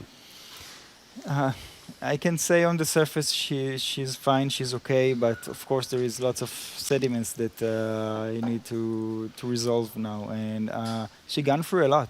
She was in captivity for 54 days, and there is many things that are triggers that can alert her experience in captivity. How about you, by the way? You know, we talk so much, we try to talk about the hostages, we don't talk about them enough, and that's why we were very glad that you were here today. But it's not just the hostages, it's the people they leave behind. Your sister, your wife was captive for 54 days. Your sister is still captive, no one knows what's going to happen. Your mother, Kinneret, was killed on October 7th.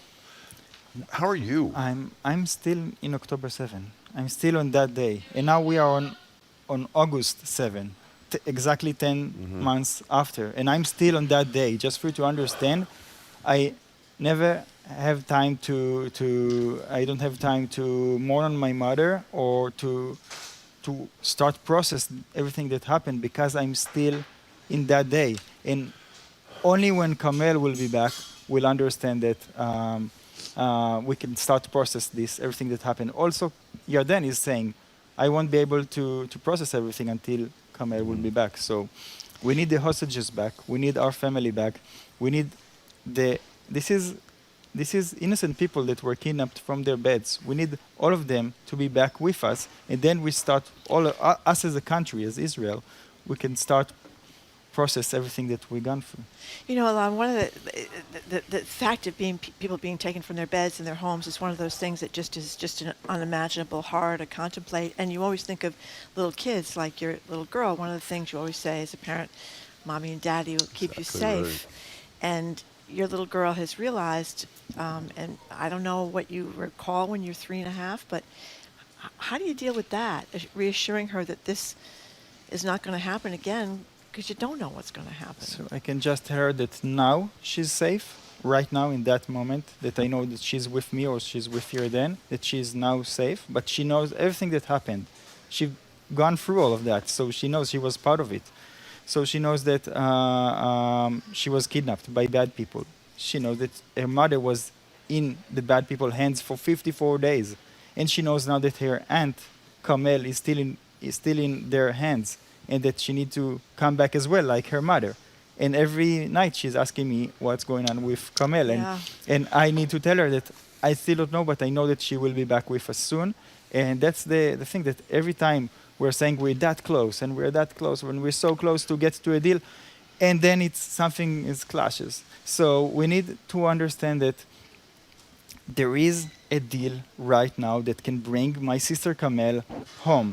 In 2 weeks, Geffen can hug Carmel. In 2 weeks, I can hug Carmel if the deal will be signed right now. And this is something that can happen. And we need everybody to push for it. And this is the time.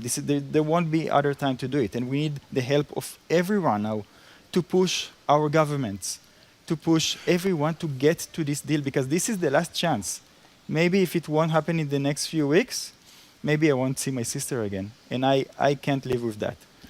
You know, Maya, when Alon just said we need help from everyone persuading our government, we discuss on the show quite frequently whether the American government is doing enough and exerting enough pressure on Netanyahu. It's fairly clear that Joe Biden is not terribly happy with Netanyahu, but at least I think I speak for Margery. We both think he has more leverage than has been used. What's your perception of how this administration has handled this? I think the administration has been quite amazing, I have to say. President Biden felt to us like the responsible adult that we did not have back home. I think he's been able to navigate a very complicated scenery when, he has to put leverage on Israel, but at the same time make sure that Hamas does not feel like, Israel's going to be in the crosshairs. So it's a very tricky place to maneuver. And I think our one big hope is really the Biden administration, because we feel like they are extremely committed and they really want to get this deal through, especially now after President Biden stepped down. I do think, we've spoken to many congressmen and many organizations, and people are so supportive of us, but I do believe they can be more critical, even backstage, behind closed doors. Of the Netanyahu government. Yes, especially people who Netanyahu listens to more, which is people from the Republican side or Jewish organizations who I understand why they feel the need to protect Netanyahu in the public arena here, especially with the rise on anti-Semitism.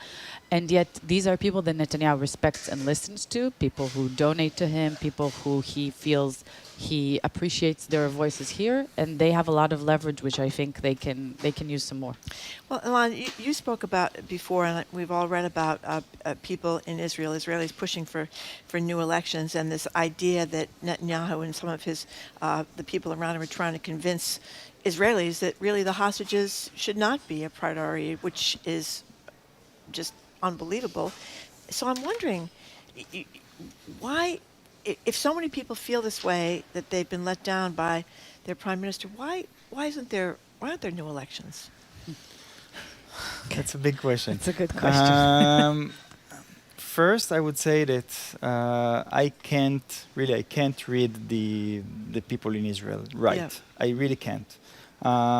But I read the polls on people who want a deal right now, and the vast majority wants a deal right now. Yeah. And the vast majority understand that, not the vast majority, but the majority understand that Bibi is not the one should be responsible now for everything that's going on. So, and also we have the Minister of Defense, the Shin Bet, the Mossad. Everyone says that this is the time for a deal, and that someone is holding it back. And I just want to put here in the air, and just that you need to trust your instincts. And if you think that something is wrong, something is most probably wrong. And people still believe that Benjamin Netanyahu, he's the protector of Israel, but they are not really seeing the situation as it is now, as we see it in Israel, that it's not like that. Maya, Alon said the next couple of weeks are most critical, and if the opportunity in the next few weeks is not taken, there may not be another one. Does what happens in November in this country have an effect, assuming that this is not resolved before? Definitely. What effect does that potentially have? I mean, again, I can't read anyone's mind, but I know that some people are saying that perhaps Netanyahu believes that if President Trump is elected, it would be in his benefit. And so some people are speculating perhaps he is waiting to see how the election here turns out.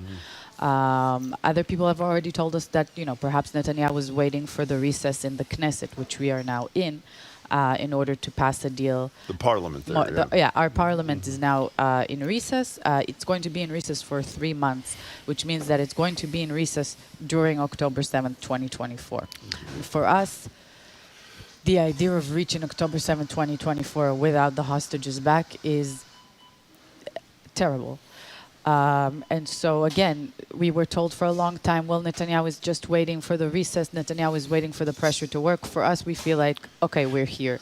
Perhaps he's waiting for maybe Trump to be elected because he thinks he'll have his back, but there's no way of knowing what Trump will do or any person here will do. And I would just add that we don't have the time to wait. Just every day, hostages are dying now in captivity. Alon, one last question from me. Individuals, not elected officials, not people, heads of organizations, individuals listening to you, how do we help? I need everyone and everyone that's listening now. Push as much as you can, not only the Biden administration, but also everyone you can in the Israeli government to get to this deal. Because all of the professionals, as I said, understand this is the time for a deal, and this is my word also, that I understand it as this is the time for a deal, not only because my sister is there, because for the sake of Israel, this is the time to get to a ceasefire.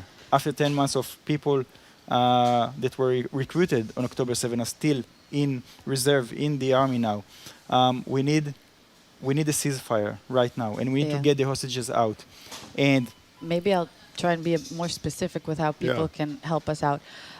So one thing is really to call your congressman and senator and push them to, if they have close connections with Netanyahu, push Netanyahu, speak about the issue of the hostages. For us, it's really hard to make people remember this issue. There's the election going on. The news cycle is crazy here. We need people to keep talking about this.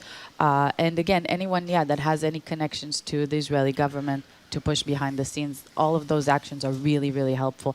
I want to also say specifically, we've heard from the State Department that when people push their congressmen and their senators to talk to people in Israel, it really helps them afterwards. So it sometimes feels like it's not meaningful, but it really, really is. To write, to email, to call. To say this is really important to us. Alon, this is kind of a mundane question, but I read that you've worked as a tour guide, and many people want to go to Israel, the Holy Land, to see the whole sites over there. I know tons of people have gone to Israel.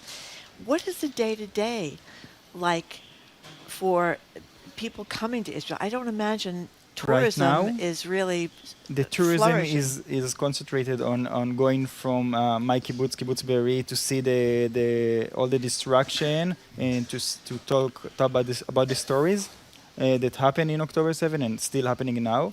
But there is not a lot of tourism, and that's because we still have missiles being shot at Israel every day. And now we are waiting for Iran to shoot more missiles on us, or drones, or we don't know what. We should also mention there are still tens of thousands of Israelis that are displaced from the north and the south, like Alon, by the way, who can't go back to his home. There is not a normal life right now. There is not a normal life in Israel. And I would just say that it can go back to normal. And now it's a chance to do it. One last thing. Do you both believe that the ultimate peace and ability to live normal, wonderful lives is a function of a two-state solution down the line, Maya? I believe we can reach a peaceful solution. I don't know if it's going to be a two-state solution, just because of geographical questions of how you actually build the two states. But there are a lot of people thinking up new ideas, whether it's a republic kind of solution or many different kind of conceptions. But, to get to that point, we have to create, my organization, we work with both Israeli and Palestinians, and you have to get to a point where there's some basic level of trust, Yeah. and we are very, very far from that point, and it's going to take us a long while to rebuild it. And the only way we can start is to end the war and get our hostages back. Yeah, the first step of any plan of doing something with the Middle East, the distracted Middle East, is getting to a ceasefire and release the hostages. And then we can start talking about the next day. Well, let me just say, Carmela's lucky she has you, and Gili as well. You are three really incredible people, and we'll be thinking of you and her, and good luck. Thank you so much for having us. So much. We've been speaking with Alon Gat and my Roman and family members of Israelis held in captivity by Hamas. Thank you very, very much, and I'm very, very sorry for what you're going through.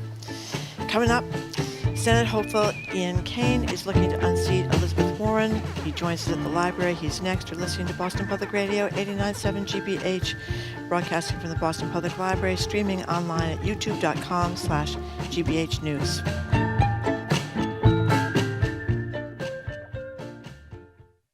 Our programs are made possible thanks to you. And EverSource, committed to helping businesses reach sustainability goals and lower their energy use through energy assessments and custom recommendations. Learn more at eversource.com. And the Museum of Science with Survival of the Slowest, a new live animal exhibit that demonstrates evolution down the path less traveled. MOS.org.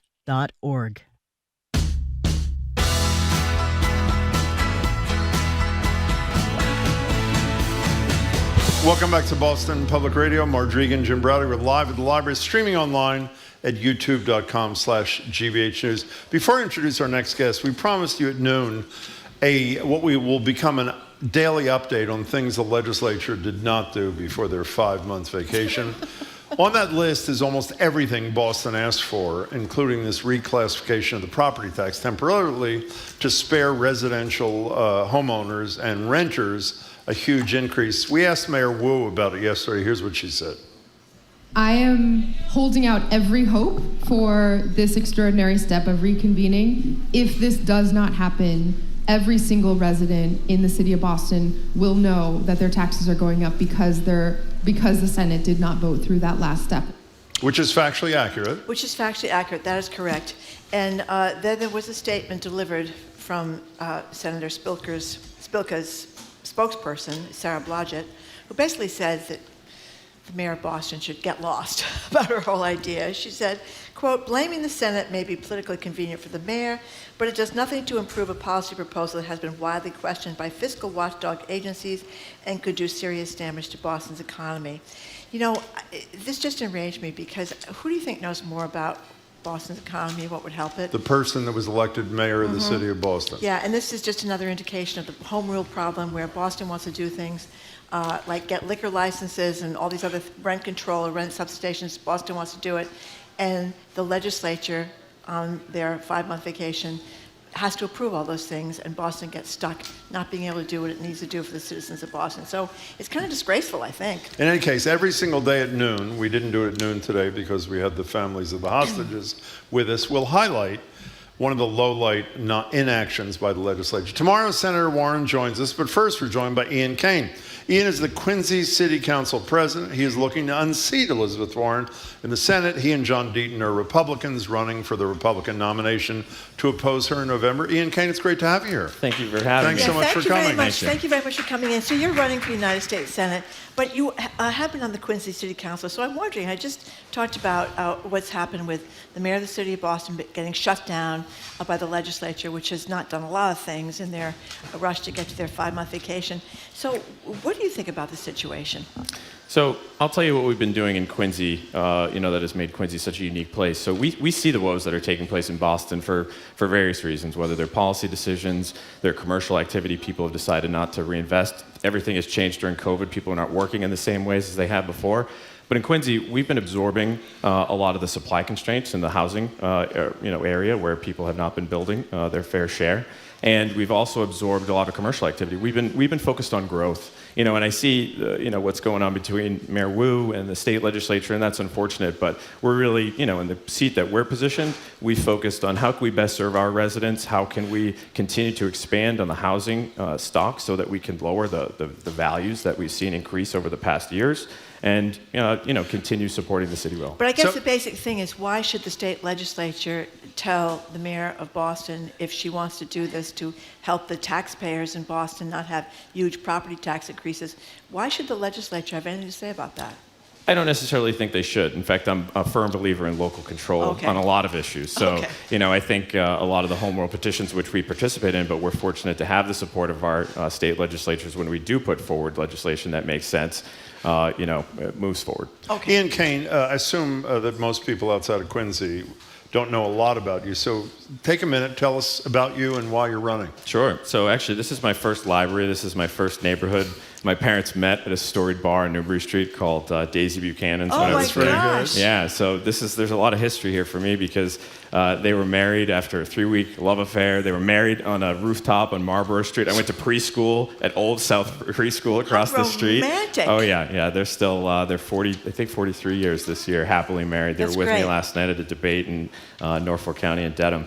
But my mother grew up in Quincy. I'm a 4th-generation Quincy resident. I went to the public schools there, so their deal was after they got married, they were going to move out there. Went to BC High in Dorchester. I graduated from Boston College in 2004 with a degree in political science. Ended up going to Duke to pursue an MBA. Graduated in 2000, council president.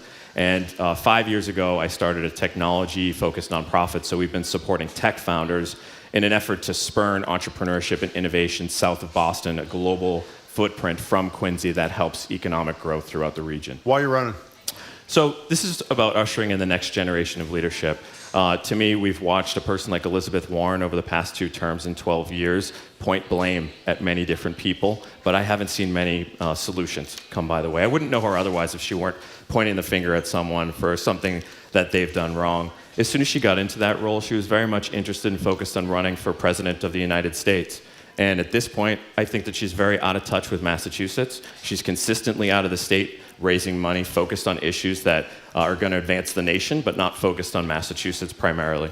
But I was looking at your website, and some of the issues you highlighted that you care a lot about, immigration, and I think you're aware that the reason there was not a comprehensive immigration bill, even after the Democrats agreed to some draconian positions, is because Donald Trump told the sycophantic Republicans to not vote for it.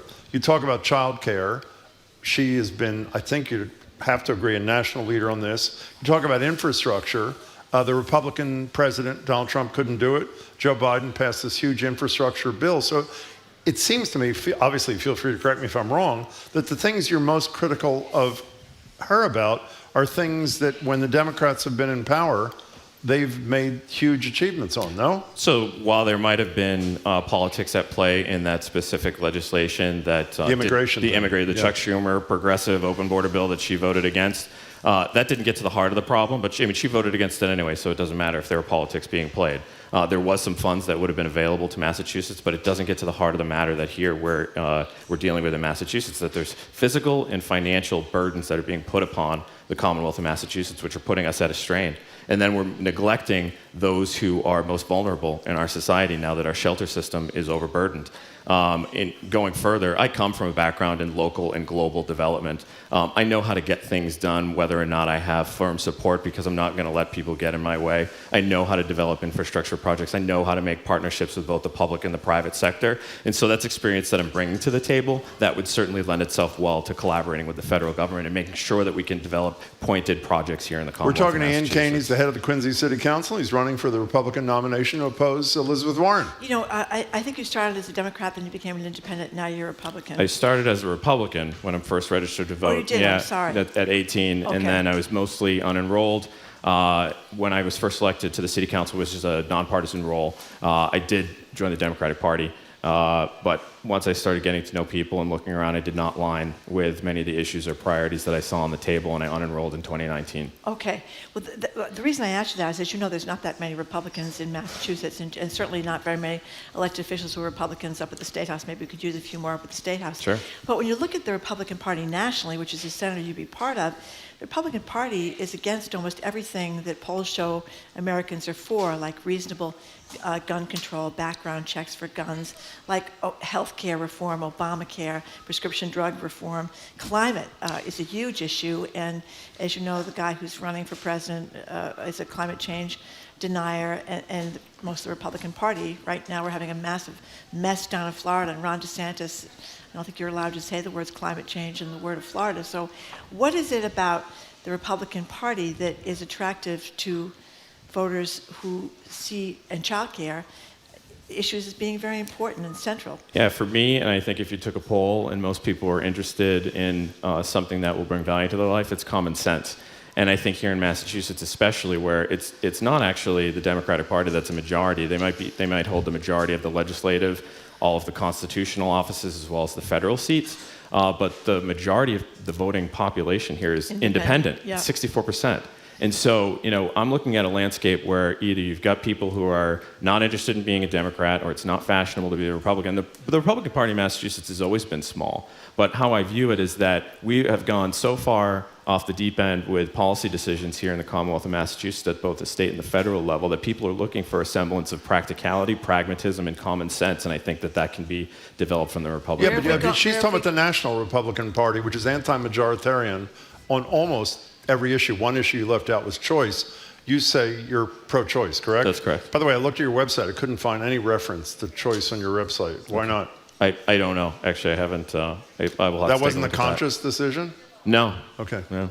Okay, but what's the answer to the question? I mean, you're joining, if you were to be elected, you're in a caucus that I think it's fair to say, on virtually every issue, they are against where the majority of the American people are. I'm here to represent the best interests of Massachusetts residents and then that of America. So I am firmly confident in the decisions that I make and that, the analysis that I would take in any issue that comes before me. So you'd part ways with your fellow Republicans if you had to? I'm running to be an independent voice. I'm not running to be a partisan. That is the problem with Elizabeth Warren, is that she is so partisan. She's part of the problem. So how would you have voted on Kavanaugh, Coney Barrett, and Gorsuch, who were supported, I think, by every single Republican, except maybe in one case, either Collins or Murkowski? How would you vote? So if we're talking about Supreme Court justices that I'm into or otherwise, I certainly view Roberts as someone that I would say is someone that uses modest jurisprudence and in his adjudication or application of law and the Constitution. I wasn't there at that time. I'm not going to give you an analysis on who I would have supported. Well, why would you not give us? I mean, it's pretty. I would argue. I know I speak for Margery. We think, other than declaring war, the single most important thing a president does is pick members of the Supreme Court. He picked members who were in their late 40s or early 50s who are going to serve long after all of us. Well, not you, but are gone.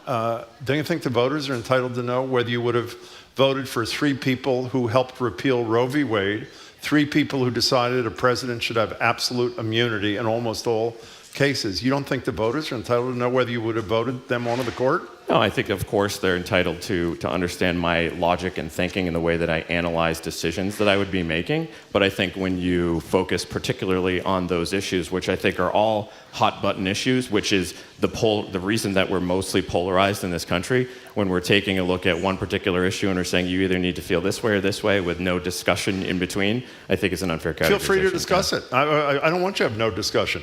Tell us the thought process you went through, if you would, Ian Cain, on 3 nominations by Donald Trump. He promised, when Donald Trump was on our show in 2016 in New Hampshire, we said, are there any litmus tests? He says, yeah. Litmus test, the Supreme Court justice has to be smart and be what he called pro-life, anti-choice. He honored his commitment. They all 3 voted to repeal Roe v. Wade. You say you're pro-choice. And you can't tell the voters if you would have voted for the confirmation of 3 people who repealed Roe v. Wade? So as a Massachusetts Republican who would have supported the wishes of the constituents that he served, he would not have supported the choices that you've outlined. He? I mean you? He. So you would have voted against all 3 of these nominees? If that went for exactly what the Massachusetts residents stood for. Ian Cain, how do you feel about the climate crisis? So I'm not a climate catastrophist. I come from the energy business, and I understand a lot about baseload power needs here in the country. I see that most people are enamored with a concept that's called the Green New Deal right now, which is something that, when I worked in the energy business, we were powering emerging nations like Tunisia, UAE, China, South Korea, Taiwan, which we had a portfolio of assets that were powered by gas, coal, and hydro. we were looking at applications that we could enable an energy transition, something that's not as dramatic as we wish things could be, but something that could gradually be weaned down from our reliance on fossil fuel. But there are certain advantages I also see from looking at more domestic production, looking at alternative sources of energy like nuclear, so that we can make sure that we have adequate power and energy needs, especially in places where we have fragile infrastructure and we're relying on foreign power from Canada here in Massachusetts, fragile infrastructure and a grid, that we need to make sure that we have optimal energy for peak times in summer and winter. So should we be, you mentioned coal. I assume you're not in favor of any coal in Massachusetts? I don't think we're going to be building any more coal here in Massachusetts. And how about gas? I'm fine with gas. I support gas. You do? I do. Okay. Yeah. Ian Cain, president of the Quincy City Council and also running for the nomination to oppose Elizabeth Warren. Your website is cainforus.com. That's correct. If you want to check out Ian Moore. Who are you voting for in November for president? I am not voting for either of the above. Why? So I wasn't excited about this race at all. I think we were, presented with two older people who have been there, who I do not. Why are you motioning to me when you said older people, Ian Cain? That was subtle, right? Thank you. Not very subtle at all, but go ahead. Better you than me. Yeah. So go ahead.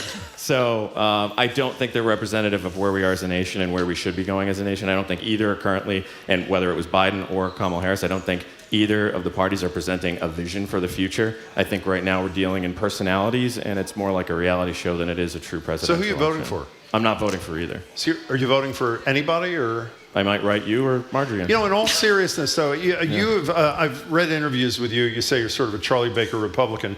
We got in arguments with Governor Baker almost every month about Baker taking the same position. He's not going to vote for either of them. What kind of message are you sending to a kid in Quincy or in Pittsfield or wherever, if you want to be a U.S. Senator, by saying, I'm not going to vote, and I'm essentially not casting a vote in the decision about who should lead our country for the next 4 years? Is that the kind of thing you want to be telling a kid? Well, the message is that I can and should work with anyone. I'm not going to Washington to be a partisan, as I've said from the get-go. But you have to make choices when you go to Washington. There's no perfect bill. Well, so you're going to abstain on all these bills? No, not at all. But my choice on this is I'm not voting for either. There's a third option. I'm not satisfied with that option. That is within my right as a U.S. citizen. Of course. But I guess the thing is, if you're running as a Republican in Massachusetts, and what the Republicans stand for, as I just went through the list, guns, climate, choice, Obamacare, prescription drug prices, all those things, the Republican Party is on the opposite side of those things. So why would we want to have a Republican senator and lose a Democratic senator to give voice to those positions that do represent most of Massachusetts voters? There's a lot more in what you just mentioned, and I think right now the two biggest issues that are on people's minds, at least where I'm talking to voters on the street, is illegal immigration, which has not been solved at the federal level. At the state level, we have our own problems that need to be solved that are not being addressed. And Elizabeth Warren has been handily silent on the illegal immigration issue, has not been vocal at all. So I'd be surprised tomorrow if she has much to say about this. Yeah, right. But also the economy. Right now, we're in a place where housing cost is ridiculous. Cost of living, just going to the supermarket, the price of goods, just trying to feed a family on a weekly basis. Your cost of insurance, both home and auto, are going up. These are things, inflation generally, these are things that need to be addressed. We're currently in a society that guides most of our young people to mortgage their life away at 17 and 18 years old without having alternative pathways to prosperity. There are opportunities here to create short-term training programs for young people so that when they might not be ready for college, they can go to a 6, 12, 18-month program and get jobs in cybersecurity, fiber training and technician. They could get jobs in trade, which are all jobs that need to be fulfilled. But there's a holistic thing here where it mostly comes down to how can we enable and empower people to live better and more productive lives, and that's what I'm focused on. Who's the Republican nationally that's talking about housing? I've not heard Donald Trump mention a word. Who's the Republican? About housing. I'm talking about housing right now. Okay. I mean, but I guess you'll be part of this. You'll be part of this party that is opposed generally for the things that people feel they need. For example, Elizabeth Warren, you're running against her, but a lot of women jumped for joy when she talked about having to pay only 7% of your of your income for childcare. We got a vice president that basically thinks that childcare is next to the devil in J.D. Vance. So you know what I mean? That's what you're running with that side. Well, you're also running with hyperbole. Also, that is what Elizabeth Warren does. It's a lot of ideas and things that don't necessarily always come to fruition, but there's always an idea. Okay. So that's what we're running against. Okay. One last question. Margery asked you about the different party things. I understand your position about independence. You just became a Republican earlier this year. That's correct. Was that so you could run for the seat, or? That's correct. I mean, the intention was to get back to the Republican Party, and then I said no time like the present. Fair enough. We wish you a lot of luck. Ian Cain, tell us your website again, please. Cain for us, CAINFORUS.com. Thank you very much, Margery. Big fan of Quincy, by the way. I should say we love Come on Quincy. down. Yeah, I love the Christmas lights down the center. Great restaurants too. Yeah, some great restaurants. It's good very to see much you. Thanks so much. Improved. It has Listen to improved. you. Well, I'm from around here. I wasn't necessarily running to Quincy before, but the last few times I've been to Quincy, that center space downtown looks gorgeous. Looks gorgeous, especially at Christmas time. Yeah, it does. It's beautiful. Okay, thank you very much, Ian, for coming in. We have Good. been speaking. I was going to say we've been speaking with Elizabeth Warren, but that's tomorrow. That's tomorrow. That's We've right. been speaking with Ian Cain, who's running against Elizabeth Warren. Ian is a Quincy City Council president and Elizabeth Warren Senate challenger. Senator Warren will be with us tomorrow. And a few weeks ago, we spoke with Warren's other Republican challenger, John Deaton. We thank Ian Cain very much for coming in. Up next, we're going to talk about meteor showers that are going to light up the sky this weekend. We're going to speak with Kelly Beatty, senior editor of Sky and Telescope, about meteors and other wonders of the night. Ian Cain, thank you very much. Kelly Beatty's next. You're listening to Boston Public Radio, 89.7 GBH live from the Boston Public Library, streaming at youtube.com/GBH News.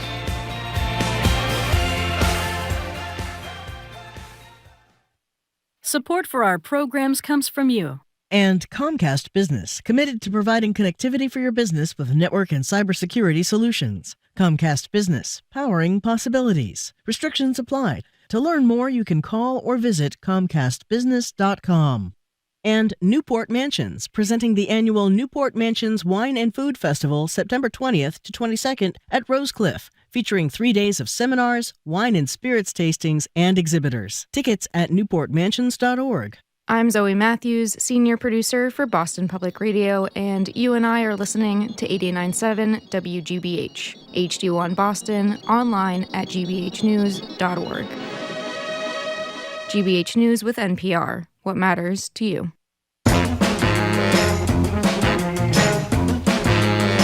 Welcome back to Boston Public Radio. Listen to that voice. I am Jim Browdy. She is Margery, and we're live from the Boston Public Library, streaming online at youtube.com/GBH News.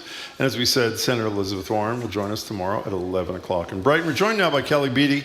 Kelly's the senior editor of Sky and Telescope. Tell us all about meteor showers coming this weekend, which apparently just means that Earth is hurtling through a dense portion of debris-filled space. I think that's the right thing. Kelly, it's good to see you. How are you? A pleasure always, Jim. Great to see you, Kelly. So thank you so much for coming in. I didn't even know about these Perseids, this meteor shower deal.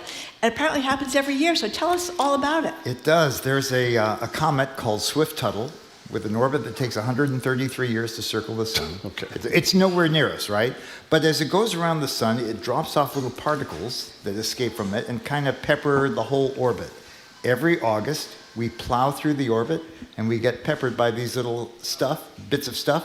They slam into our atmosphere at roughly 40 miles a second, and that impact causes the bright flashes of light that we see.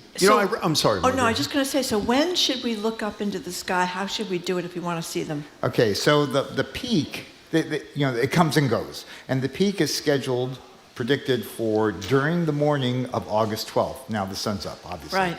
So you have the option. You can either stay up really late on the night before, or you can go that night. Okay. They call these the Perseids because they appear to radiate from the constellation Perseus in the sky. And so that constellation gets above the horizon around 8 or 9 o'clock. So it can be an evening show. They'll get better throughout the night, but like early evening, it's great. Haul out the lounge chair, and what you want to do is look wherever in your sky is darkest. Not necessarily in the northeast where Perseus is. Anywhere the sky is darkest. If you're in a light pollution setting, get somewhere like a local soccer field or whatever, and then just look wherever, just look up in the sky, no equipment is needed. You look in the direction, I can give a sample, you look in the direction of Hurricane Debbie, which will be here this weekend, too. You know, I want to understand this. I thought I had read that the conditions for seeing this, forget this Debbie thing for the moment, are particularly good this year. Is that did I read that right or no? They are good. We're dealing, in the early evening, we're dealing with like first quarter moon, so that adds a little bit of light. It would be better if the peak were during the middle of the night. But I brought you, before we move on, I brought you your own Perseid meteor kit. You did? Yes, I did. One for each of you. There you go. Oh my goodness, the hell's this? This is grape nut cereal. Of course. Okay. So you eat this and you see it better, or what happens? These little particles are approximately the size, shape, color, and mass of the little particles that slam into our atmosphere. It doesn't look like much, but when you throw something at the atmosphere, 40 miles a second, that's a lot of kinetic energy, and that's what causes it. Feel free to share with your friends. What about the hurricane, though? Suppose it's very cloudy. I think then we're screwed. That's not my department. Talk to your... Kelly, before we leave this, if we are able to see it, what will we? What's the splendor of this They thing? are shooting stars, right? They are little bits that are creating these flashes across the sky. It's actually superheated atmosphere that you're seeing. And because we're going through this concentrated river of little particles, you'll see a lot more. On a dark night, if Debbie gets out of the way, you might see one a minute, which is far more than you would ordinarily see on just any given night. How many people here have ever seen a shooting star? I'm just curious in the audience. Shooting stars. Maybe a fifth of the audience. I think I've told you, Margery knows this. When I lived in Provincetown a century ago and used to have full access to the dunes, we'd go out on the dunes on almost any clear night, and almost any night, every few minutes, you'd seen a shooting star. That's right. Of all the things I've ever seen in my life, I know I'm preaching to the choir here, there's almost nothing as spectacular as seeing this. It is just amazing. Absolutely. And, on any given night, you can see from a very dark side about 6 or 7 an hour. The Perseids make that much more magnified, much more concentrated. That's very exciting. We're talking to Kelly Beatty from Sky and Telescope. So we had this terribly frightening idea that we were going to have astronauts lost in space, stranded in space. One of them's a local person, right? Sunita Williams, yeah. Need him. But they're not stranded? No, they're goodness. So when the space shuttle was retired, NASA put out a contract for industry to develop ferries to get people to and from the space station.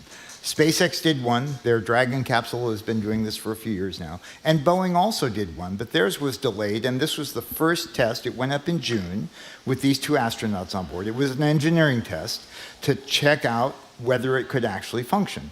What has happened is they got there okay, but 5 of the 23 thrusters on board that adjust its position as the docks and things like that have failed. And there are leaks of helium, which is the gas that powers these thrusters. So NASA is trying to understand this, and they need to sort this out before they bring them back, because this capsule is actually 2 pieces, the part where the astronauts are and then all the gear, all the equipment. And these thrusters are in that part, which will be destroyed when it comes back. So they want to sort it out. Now, in fact, at this moment, there's a press conference going on at NASA to try to sort this all out. We have some sound, and maybe you can explain this to us, because I'm like, here's a NASA rep on this press call, as Kelly just said, talking about the decision for how to bring Starliner astronauts back from the space station. Here they are. Here it is. We're in a kind of a new situation here in that we've got multiple options. We don't just have to bring a crew back on Starliner, for example. We could bring them back on another vehicle. That's something that we're going to have to deal with in the future. We could find ourselves in a situation where we need to bring a Dragon crew or a Soyuz crew back on a Starliner. That's why we want multiple vehicles, is so that we have that option. But it gives us a lot more to talk about in our decision-making process. Can you translate that for us? It definitely gives you a lot more to talk about. So as I mentioned, that there were these 2 contracts that put out, and also the Russians, with their Soyuz capsule, are taking a few astronauts up and cosmonauts at a time. So we now have these 3 vehicles in the stable. It's like having Uber, Lyft, and your cousin Vinny to get you a ride to the airport. And so there's some advantage in that. One of the interesting things that I saw just at the beginning of this, because I was listening to it, there is another SpaceX capsule due to go up to the station to deliver a new set of astronauts, including a friend of mine, Don Pettit, who's an astronomer astronaut. And they had to make sure that they could accommodate all this traffic. So they'll get them down eventually. This is an early test. I wouldn't worry. If they had to leave in an emergency, they wouldn't hesitate to put these astronauts back in this capsule and bring them down. It's not like the door won't close. Yeah. When I was reading about the space station, not just vis-a-vis the 2 astronauts today, but about something we'll talk to you about in a minute. In less than 10 years, apparently the space station is going to be brought back to Earth and destroyed in the atmosphere when it comes through the atmosphere. The space station is the size of a football field. Yes. Is that right? Yeah. Yes. I had no idea. And weighs 1 million pounds. That is unbelievable. Yeah. So, the first segment was launched in 1998. It was actually a Russian segment, and then it quickly got added, and every time a space shuttle went up, it brought a new canister, a capsule to attach to it, or solar panels, or whatever.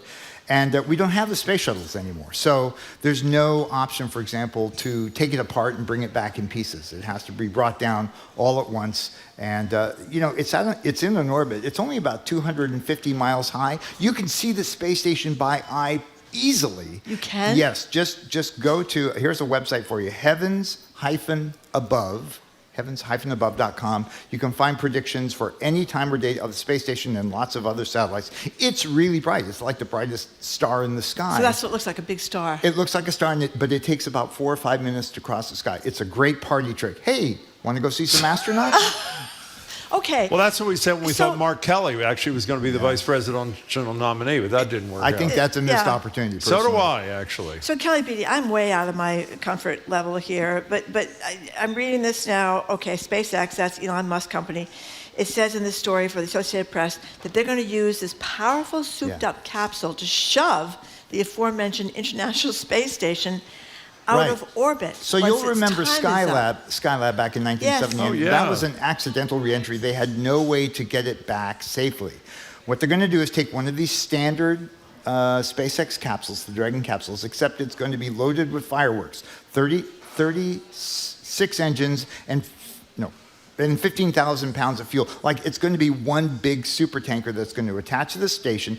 They're going to let it, it's gradually getting lower down all the time anyway. When it gets to around 150 miles up, they're going to get rid of the last crew, let it sink a little bit lower, and then they're going to fire this engine and plunge it into the Pacific. It's going to leave a mess. The mess will be about 1,200 miles long, but out in the ocean, it's a relatively safe place to bring it down. Some big pieces will probably make it to the ground, the size of this console, for example. And why? Whoa. You're going to pass over that? No. Some big pieces the size of the console are going to make it back to Earth? That's a little dangerous, don't you think? It is dangerous if you're not controlling it, and that's the whole point of this exercise, to bring it someplace where it has no chance of hitting on land. Skylab was a complete crapshoot, and it ended up, fortunately, going out over French Polynesia.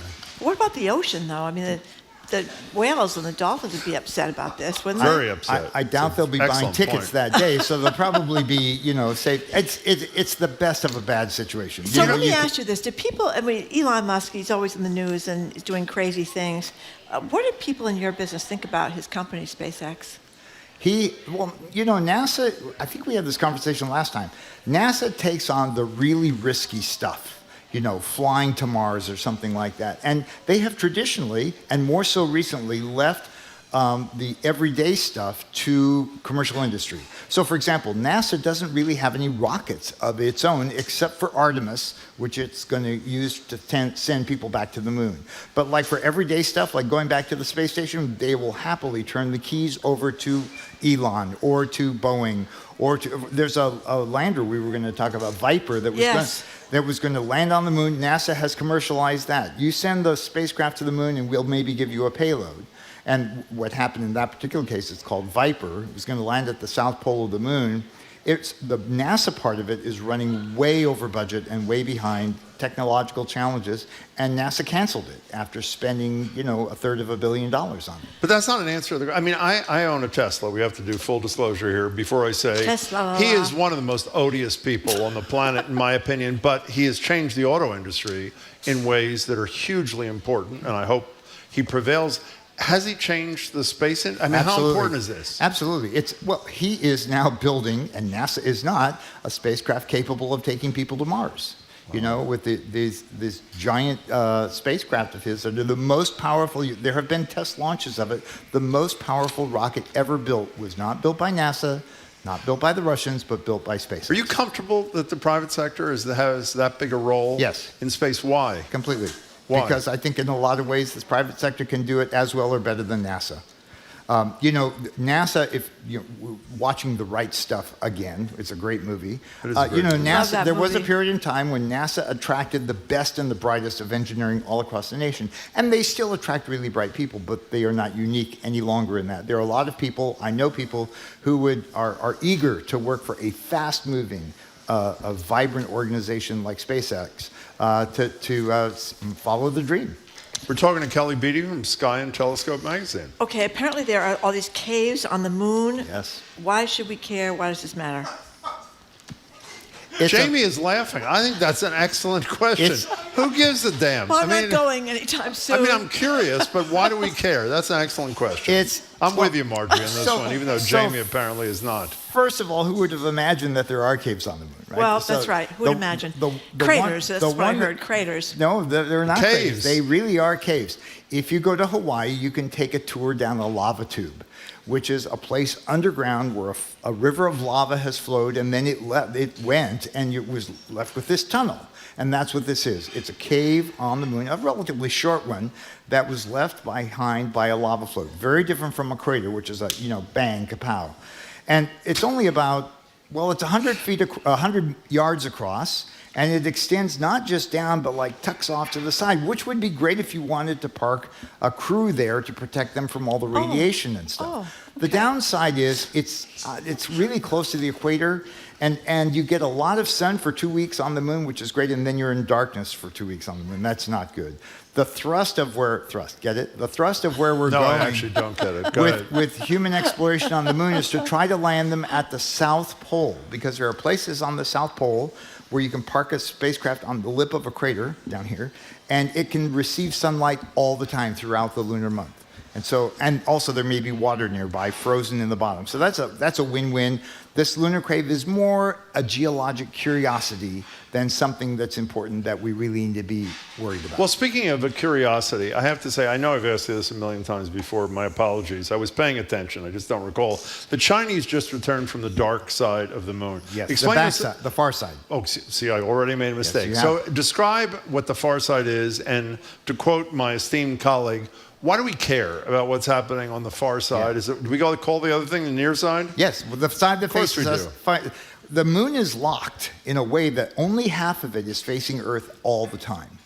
So it does rotate as it goes around, but it's like doing this all the time so that the same side is facing. That's so unfair, don't you think? It is unfair. Really is unfair. The thing is, we did not know what that backside looked like until we had spacecraft, Russian spacecraft, were the first to photograph it. It turns out it's very different in character. The front side has all these dark gray lava plains, the spots that make up the man in the moon, and they're largely absent on the back side of the moon.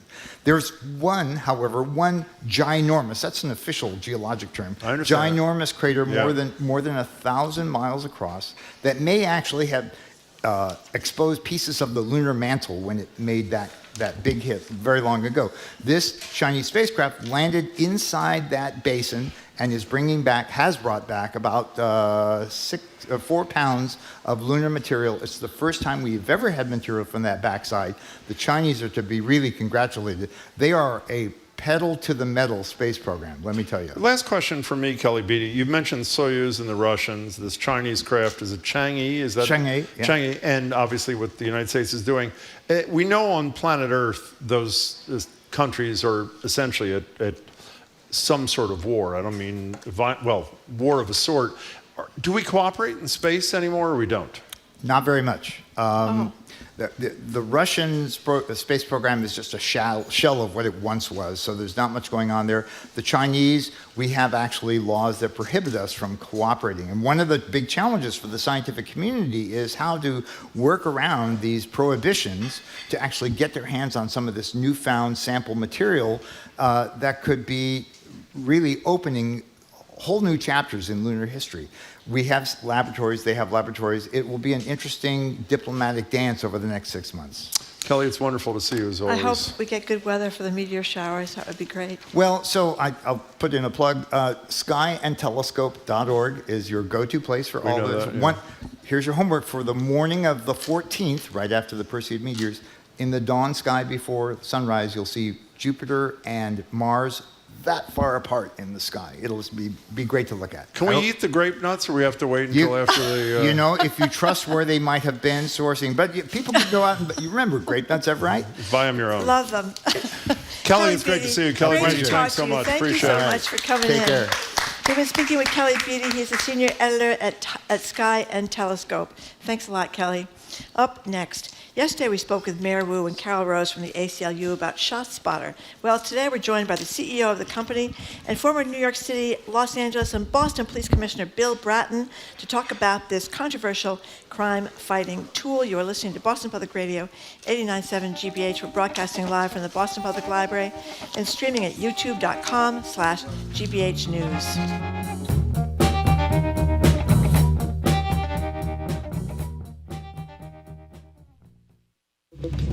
I'm Judy Ewell in for Arun Roth. Coming up on GBH's All Things Considered, we'll hear from members of the Congressional Black Caucus on the rise of Kamala Harris. The city of Boston could declare a public health emergency, with Dorchester's Carney Hospital set to close amid the Steward bankruptcy saga. Plus, small businesses are gearing up for this weekend's sales tax holiday. Those stories and all the day's news starting at 4 on GBH's All Things Considered. Support for GBH comes from you. And Hebrew Senior Life, a Harvard Medical School affiliate, empowering seniors to reach their full potential with a wide range of services. You can discover senior living, healthcare, aging research, and more at allweareforyou.org. And the Boston Speakers Series, announcing its upcoming season at Symphony Hall for 7 evenings, including Andrew Lloyd Webber, Liz Cheney, former NATO Commander Admiral James Stavridis, and Supreme Court Correspondent Nina Totenberg. bostonspeakers.org.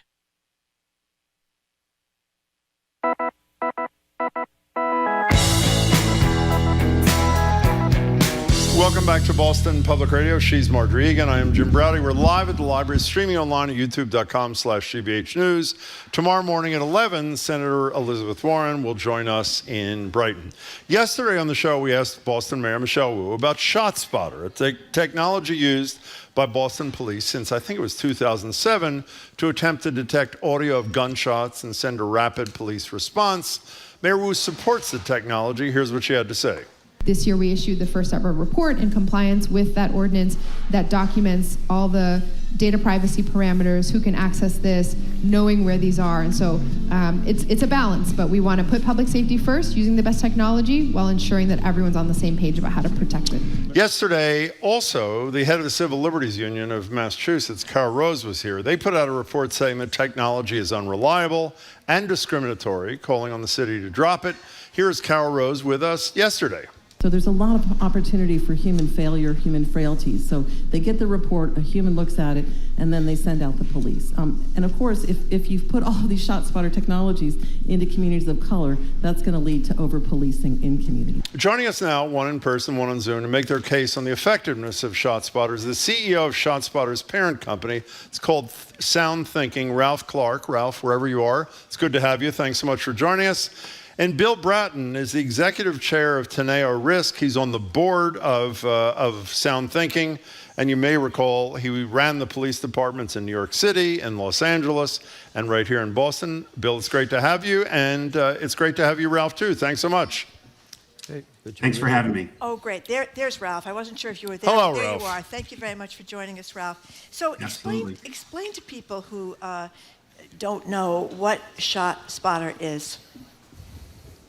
Yeah, thank you for that question. So ShotSpotter is an acoustic gunshot detection system that uses sensors to be able to detect, locate, and alert on instances of gunfire. And the reason this technology is so critical, and most people don't know this, is that 80 to 90% of the time a gun is fired criminally, it doesn't generate a call to 911 by the traditional 911 technology or service. And so, of course, this leaves communities at significant risk, because what you want to be able to do is have police and first responders be able to respond to incidents of criminal gunfire quickly and precisely.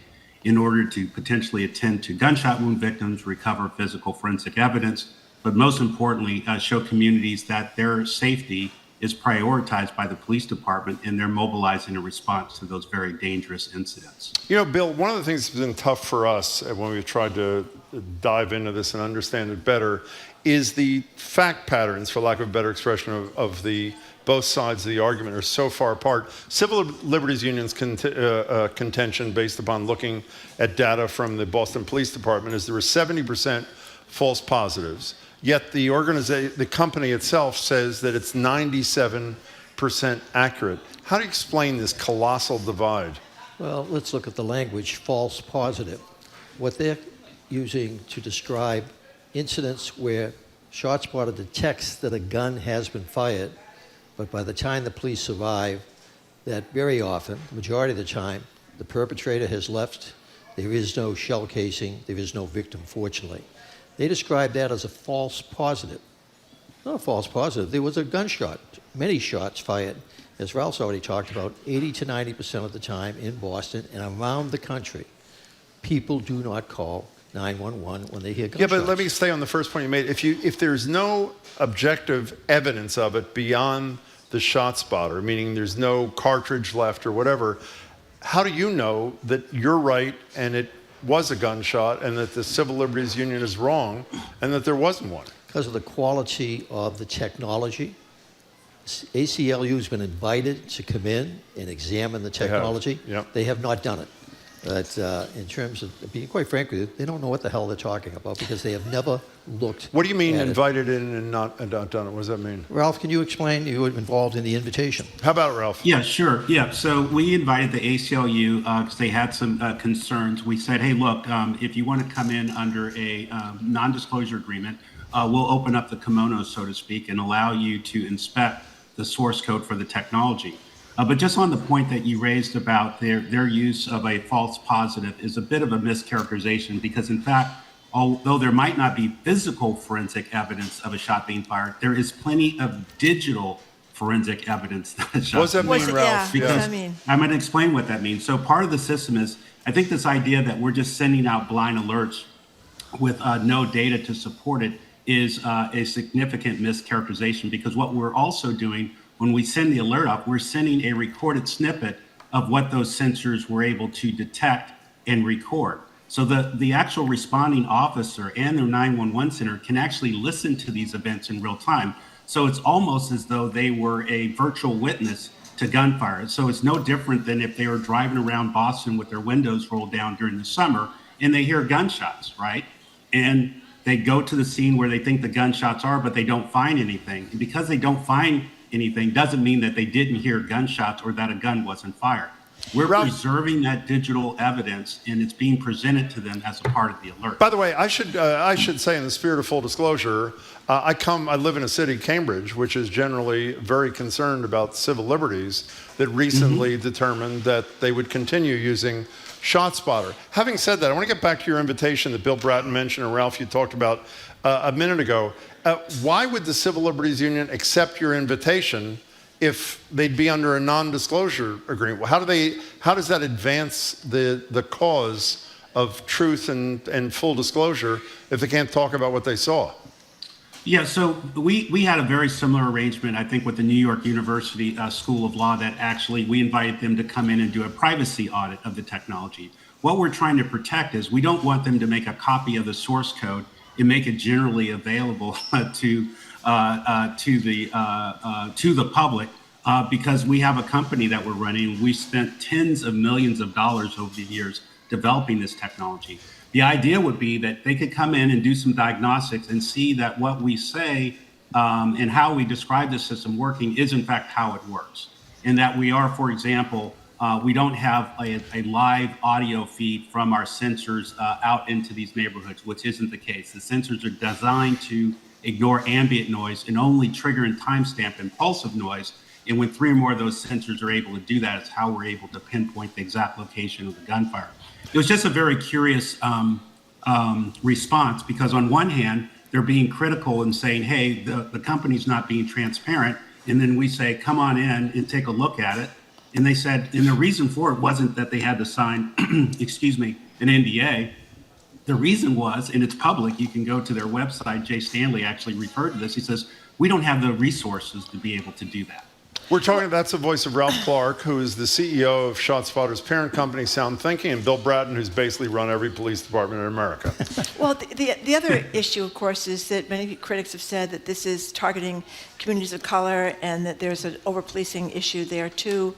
But before we get to that, why aren't people calling 911? Either of you can answer this. Is this because they don't know if it's fireworks or gunshots, or because they're nervous? Or a great question. Ralph will describe the 4 R's, but let me speak to that term, targeting. Targeting has a connotation that you're targeting. It's like using a shooting analogy. We're not targeting. The selection of where these devices are located is made by the police department of that city or community.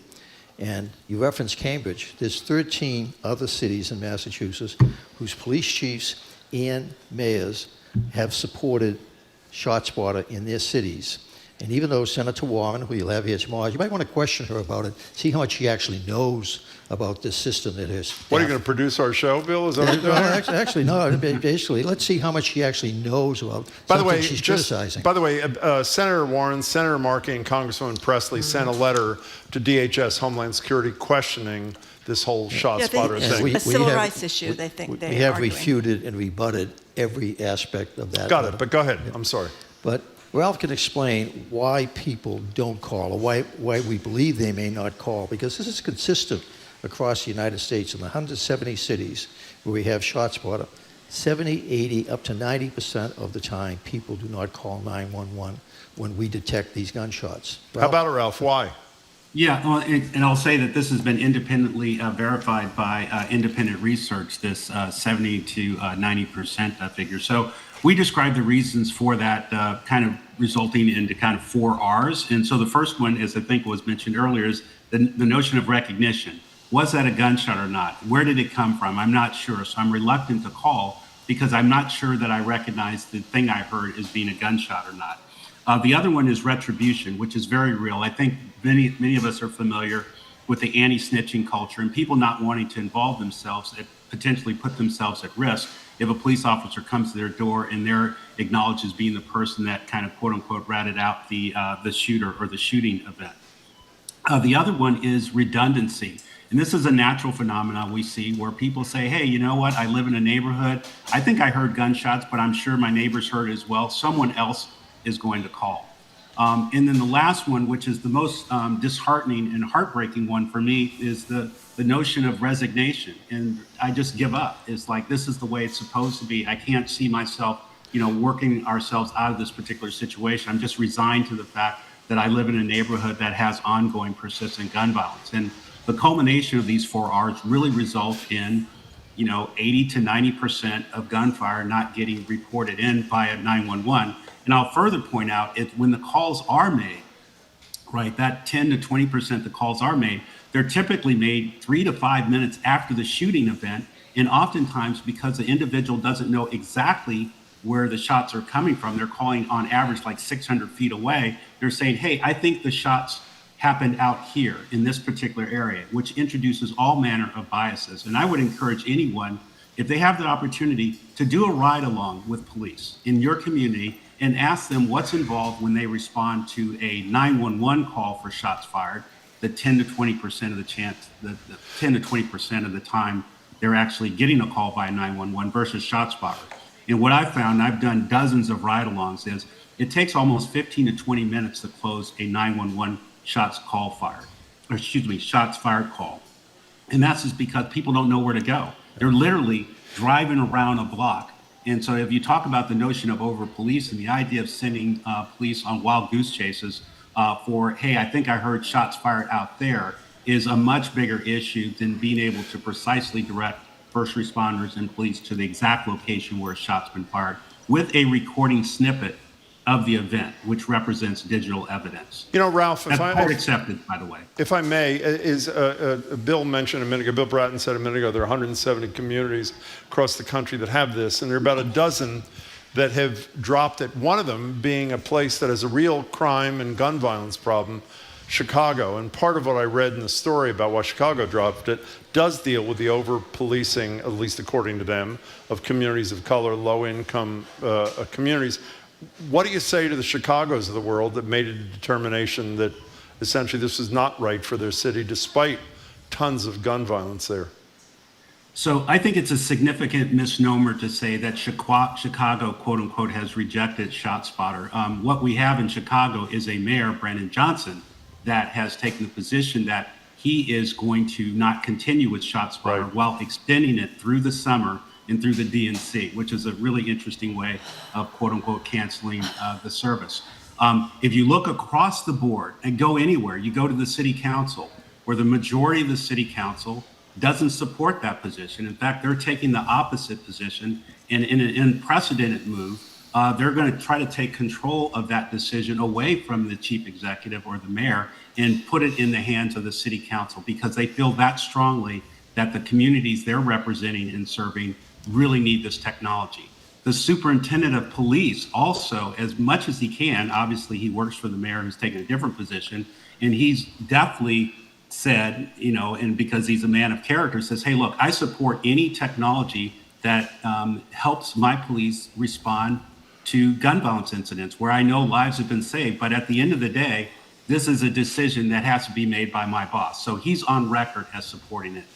We've also done a poll of the residents, and I want to finish this off. Sure, the communities and the residents within these communities overwhelmingly support the use of this technology because they know it saved lives. So what we have is the residents, the city council, the superintendent of police versus the mayor, in a small group of vocal folks, many of whom don't even live in the neighborhoods where this technology Yeah, but the guy, in all fairness, the guy ran for mayor saying what his position was on the technology, and he was elected. It's not like he's some, alien who just dropped himself into City Hall. But respectfully, can I get back to something Ralph said a minute ago? Bill, as somebody who's led police departments for most of your adult life, is any technology, in your estimation, that will reduce crime regardless of what the concerns are about it? Is any technology good technology in your mind? Not any, but many. That look at all the technologies that police are now starting to use. Drones. So, for example, New York City is equipping 5 of their precinct stations with drones so that when a ShotSpotter gun alert goes off, they will send police cars, but they will also launch the drone. So the drone will get there much faster than the police car, and the drone will be able to visually provide very quick information to the responding officers. In New York, interestingly enough, some of the city council are resistant to the idea of drone technology. How about facial recognition? Where, if I may, there's no question that in some circumstances it has addressed an individual crime or criminal, but there's also overwhelming evidence, as you know, that it's racially biased. So is that worth it? Is it worth the latter? Is the former justify or not justify, make the latter acceptable? Facial recognition is not overwhelming evidence. There's evidence that on occasion, that particularly in terms of minority faces, that it is not as accurate in terms of dealing with non-minority faces. But just think of this. Every day, 3 million Americans go through airports with facial recognition technology every day. It is here, and it's going to be expanding. And the challenge is to make sure that it is the first step in an identification process. You can opt out of that at TSA. I'm sure you know that. Yeah, because I opted out a couple of weeks ago. So you go through all the pat downs, et cetera. So good luck to you. No, seriously. Well, but I made that choice. A lot of people don't have a choice when they're walking down the street and there's a camera everywhere. Most of your office buildings and years ahead, if you're employing that building, you may have the opportunity to opt out, but they're going to put you through additional screening to get into your office building. Ralph, were you about to say something? I tell you what, and I don't want us to conflate facial recognition with acoustic gunshot detection. No. I'm talking about technology beyond just ShotSpotter. But go ahead. Yeah. So on the point of technology and ShotSpotter specifically, we have to be very clear. ShotSpotter doesn't know the who or the why of gunfire. It only knows the what, the when, and the where. That's all we know, and race has nothing to do with it. We don't know the identity of the perpetrator nor the victim. We're only detecting and locating criminal gunfire. Ralph, tell us a story or two. There must have been instances where you think ShotSpotter worked very well and saved lives. Give us a story or two. Yeah, I'll give you a very personal story. A friend of mine's life was actually saved by a ShotSpotter alert. He was involved in a armed robbery, and there was a shootout in a gas station in the middle of the day. It's a gas station that I've been to probably 40, 50 times in Oakland, California. There were plenty of witnesses that were there. He actually ended up having been shot seven or eight times. It was bleeding out and was begging people to call 911. And what do you think people were doing first? Taking care of themselves. They were filming it. They were filming him. God. It's all on camera. They were filming him. That's pretty horrible. It was on camera. Now, ultimately, someone did call 911, but the point is, by the time the first 911 call came in, there was a response to that specific location. They'd already scooped my friend up and took him in the patrol car and got him to Highland Hospital. Thank God. One of the things that Oakland has going for it is world-class trauma. If you ever get shot, it's not a bad place to get shot in Oakland, California, because the trauma care intervention capability of Highland Hospital is world-class, and they were able to save his life. If he had gotten there another 3 to 5 minutes later, he would have been transported by a 911 call, he would have bled out. He would have died. And so that's a real situation. This scenario plays out literally hundreds of times a day across the United States. We're getting first responders to gunshot wound victims that otherwise would bleed out. And with the proper training and resources of first responders, i.e. police, having trauma care kits and being trained to apply tourniquets and blood clotting mechanisms, they're able to stabilize and intervene in that gunshot wound victims and stop the bleeding and save a life. And that's incredibly powerful. And that's exactly what you want, unfortunately, with this endemic problem we have around gun violence. That, by the way, disproportionately affects young men of color.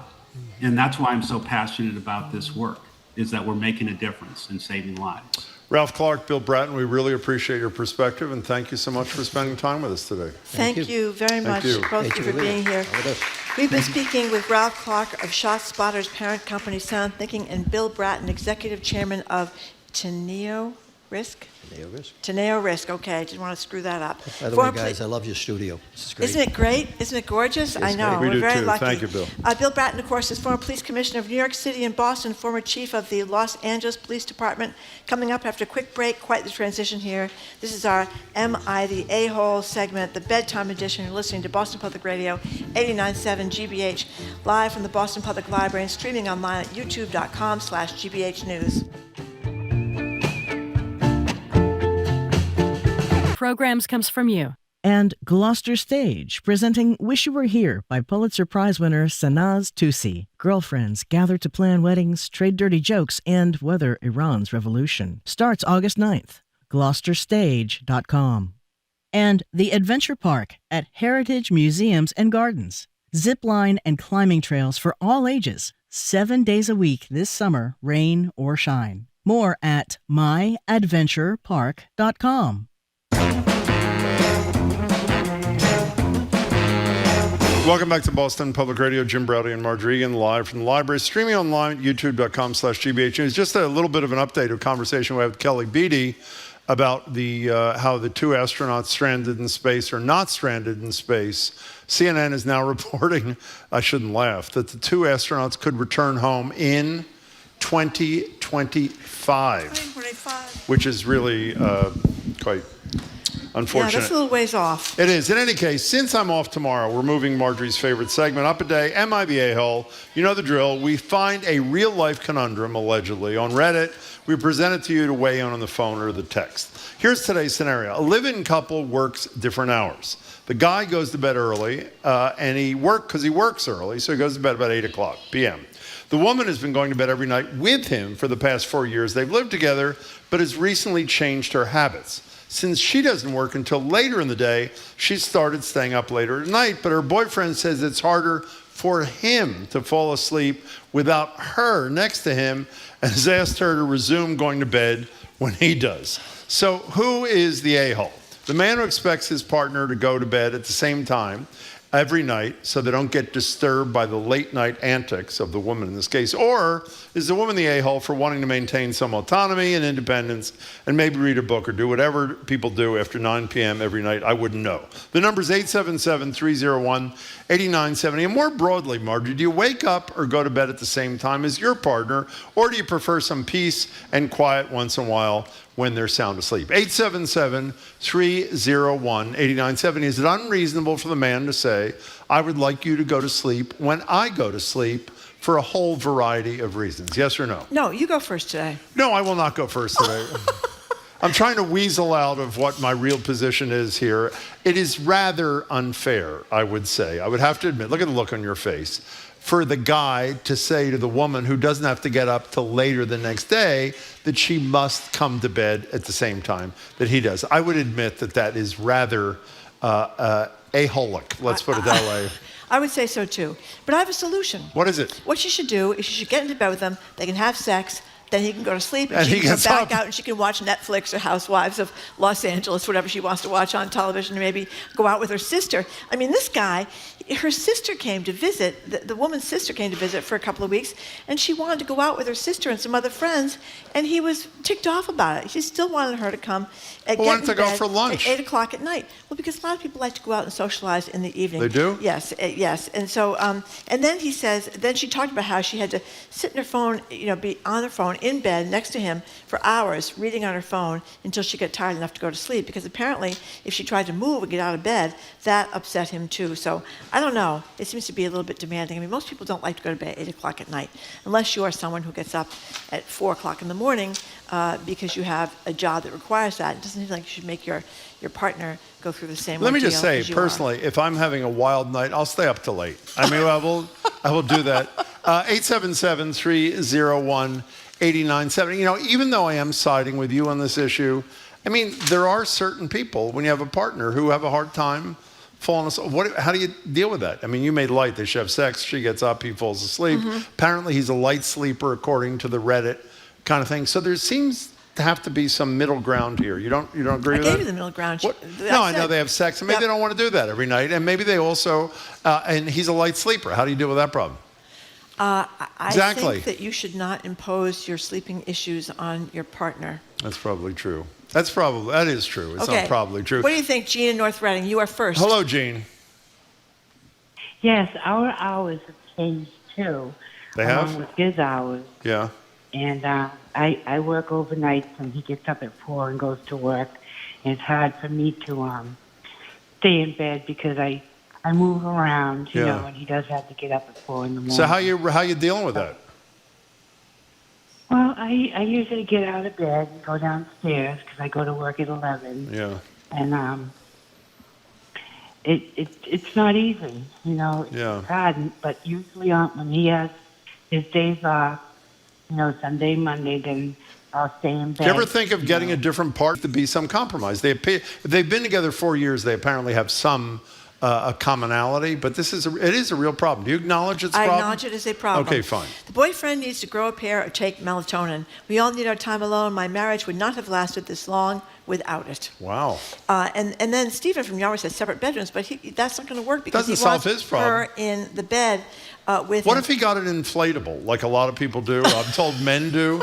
How about that as a possibility? Cynthia from Boston has no sympathy. Obviously, this is a man baby, is the AH, you know what that means, for trying to control his wife. Give him his Binky and a Tylenol PM, his girlfriend. Give him a Binky and a Tylenol PM. There you go. Everybody's picking on the husband here, or the boyfriend, I should say. By the way, if anybody wants to defend the guy, even I can't defend the guy, we'll pop you up to the top of the list. Nathaniel, you're in Swansea. You're on Boston Public Radio. How you doing?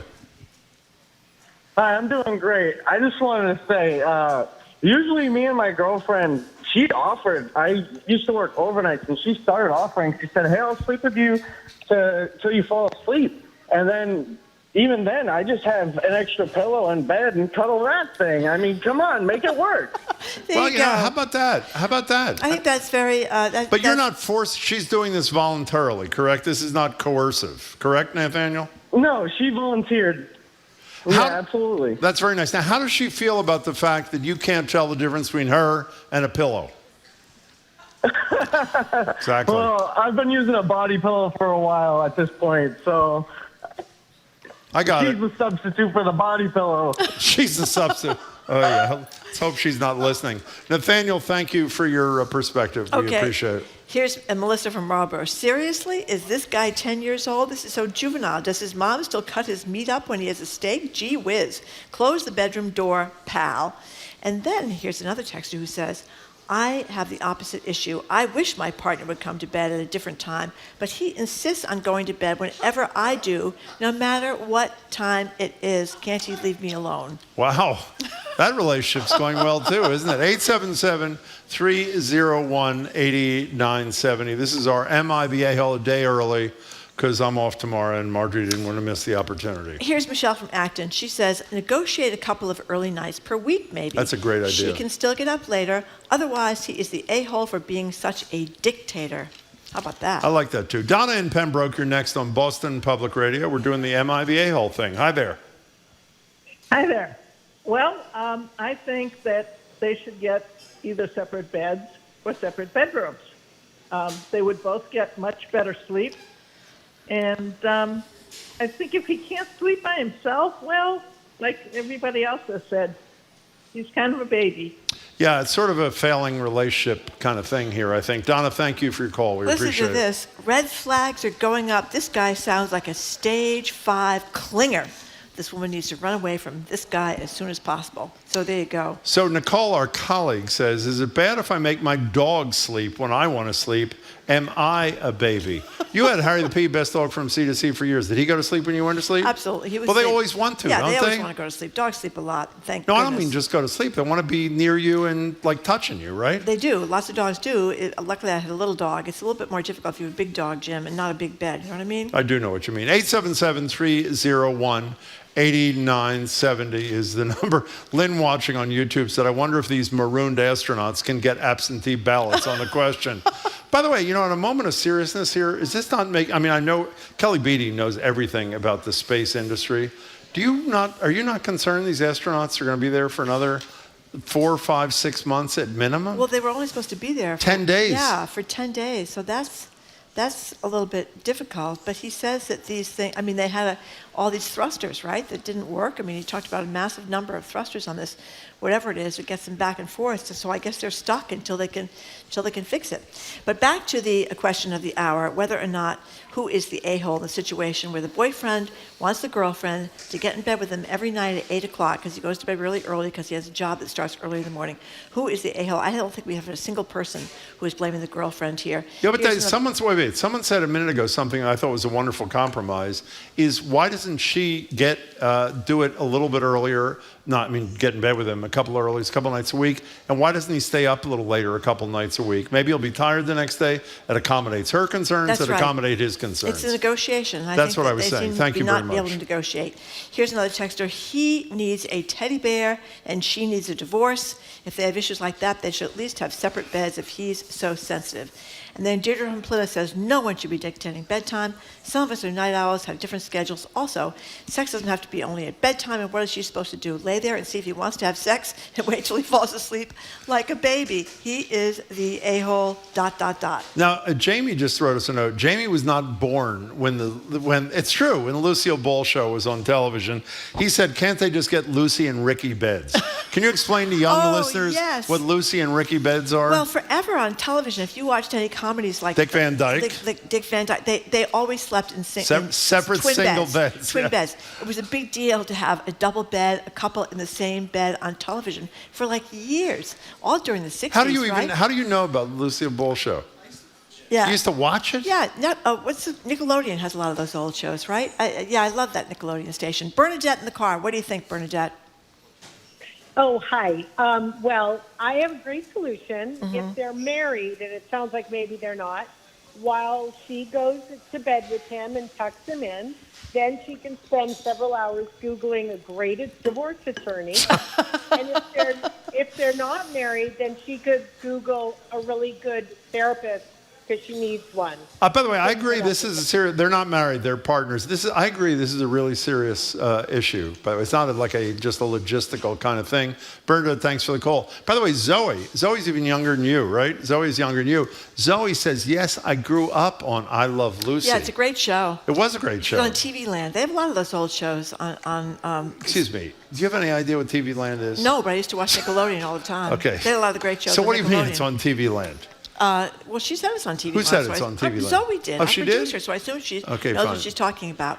Okay, yuck, says CK from New Hampshire. This guy sounds hopelessly regressive and oppressive, assuming he's older than 5 years old and can go to sleep without his mommy in bed next to him. If he's 5 years old, we have a whole other problem, I would say. 877-301-8970. Anonymous texter says, why couldn't Margery do the segment tomorrow with whomever is guest hosting? Sounds like Jim is the a-hole. By the way, it's the longest it's ever taken us in this segment to have somebody text in and say, isn't Jim the Usually a-hole? that's Thank you for seconds of waiting. It's announcing. usually seconds. That's Shirley right. Leung is going to be with me tomorrow. She is? Right? I think so. Isn't Love it Shirley. Leung tomorrow? Yeah, Shirley Leung. She's a business great. columnist for the Boston Globe. That's right. Yeah. My mom says that my sister and I were conceived when my grandmother moved my mom and dad's twin beds together.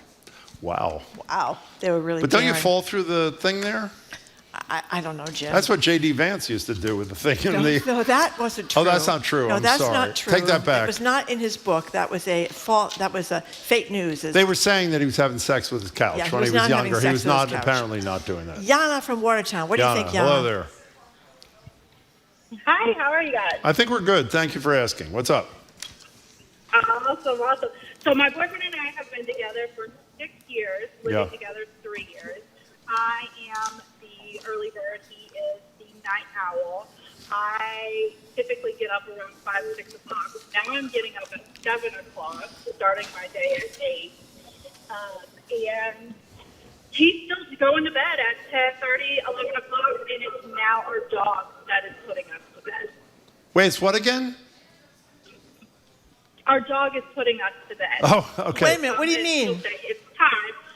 So, our dog will come and tell us that it's time to go to bed. And will bark at us until we go to bed. So do you understand? But in the end, this guy just needs to suck it up. Oh, well, okay, that gets to the bottom line. Okay, thank you. Yana, thank you, and I'm glad. I think you worked it out in your household, too. I couldn't Zoe's make it weighing in and says her mom's dog does the same thing. She stares at Zoe's parents until they go upstairs and go Really? to bed. Yeah. I mean, there are a lot of issues. People have different sleeping habits. You Oh, know they what do? mean? I hadn't noticed I think that, you have yeah. to kind of accommodate that. I mean, the big one is, of course, snoring. Everybody always talks about how they can't stand their spouses snoring and they have to be in another room. And have Well, to get people are different earplugs. kinds of people. I mean, I think we are sort of work partners, and we've accommodated, at least I've accommodated your eccentricities. Don't you think? I have.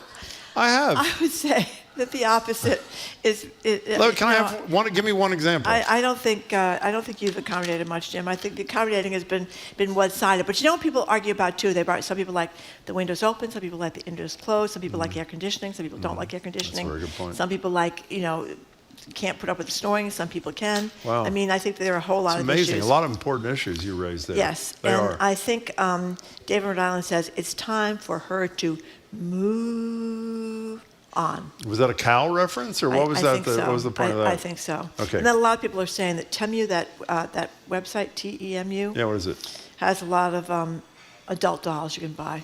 But by the way, I've said this to you before. If you go to the Drudge Report, which, by the way, if you're not a right-winger, you're supposed to pretend you don't read the Drudge Report. Everybody reads the Drudge Report. It's a great news there's aggregator. There's an inflatable doll ad like every single day, which would suggest to me that a lot of people are buying inflatable dolls. Well, the person that texted about how do you pronounce that, Temu? I don't know. TEMU website. How do you says pronounce it, Jamie? You shouldn't search and scroll through the offerings there when you're at work. Maria from Marblehead, what do you think? Hello, Maria.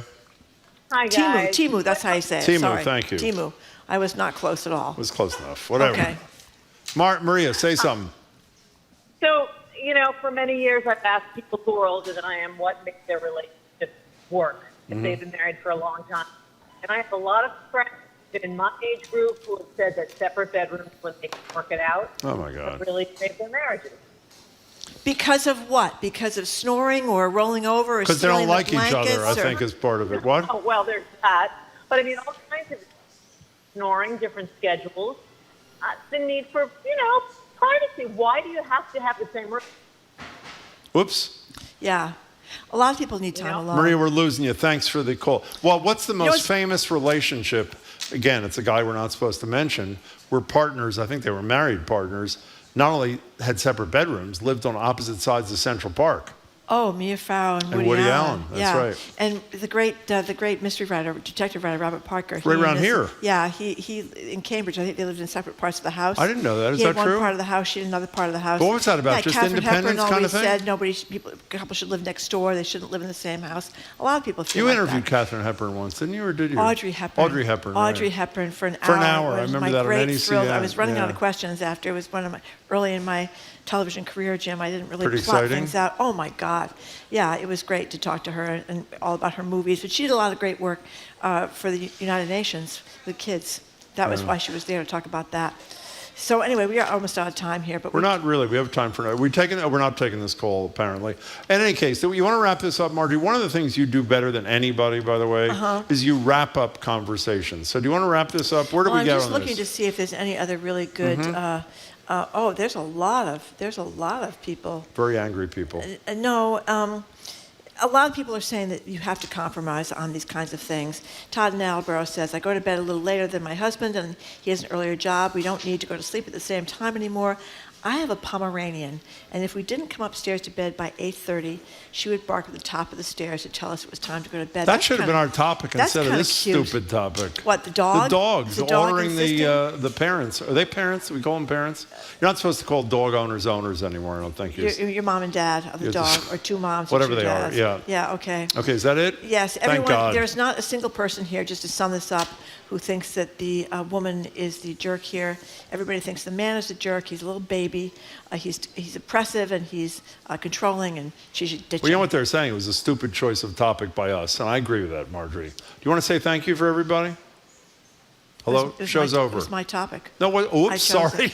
Well, then it was great because I you tolerate your eccentricities. Well, I don't want to even say what you chose.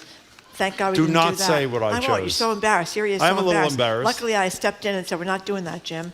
I saved your derriere on that. It had to do with the body function It that did. Margery It was did not awful. want to talk about. Yeah, Wasn't okay. awful. That was pretty Everybody bad. does it. Jim Browdy, I'm thank you Margery for coming. Thanks See you again. tomorrow. Yep, for tuning in. We don't want Bye. to see anybody tomorrow because I'm going to be here with Whatever. Shirley.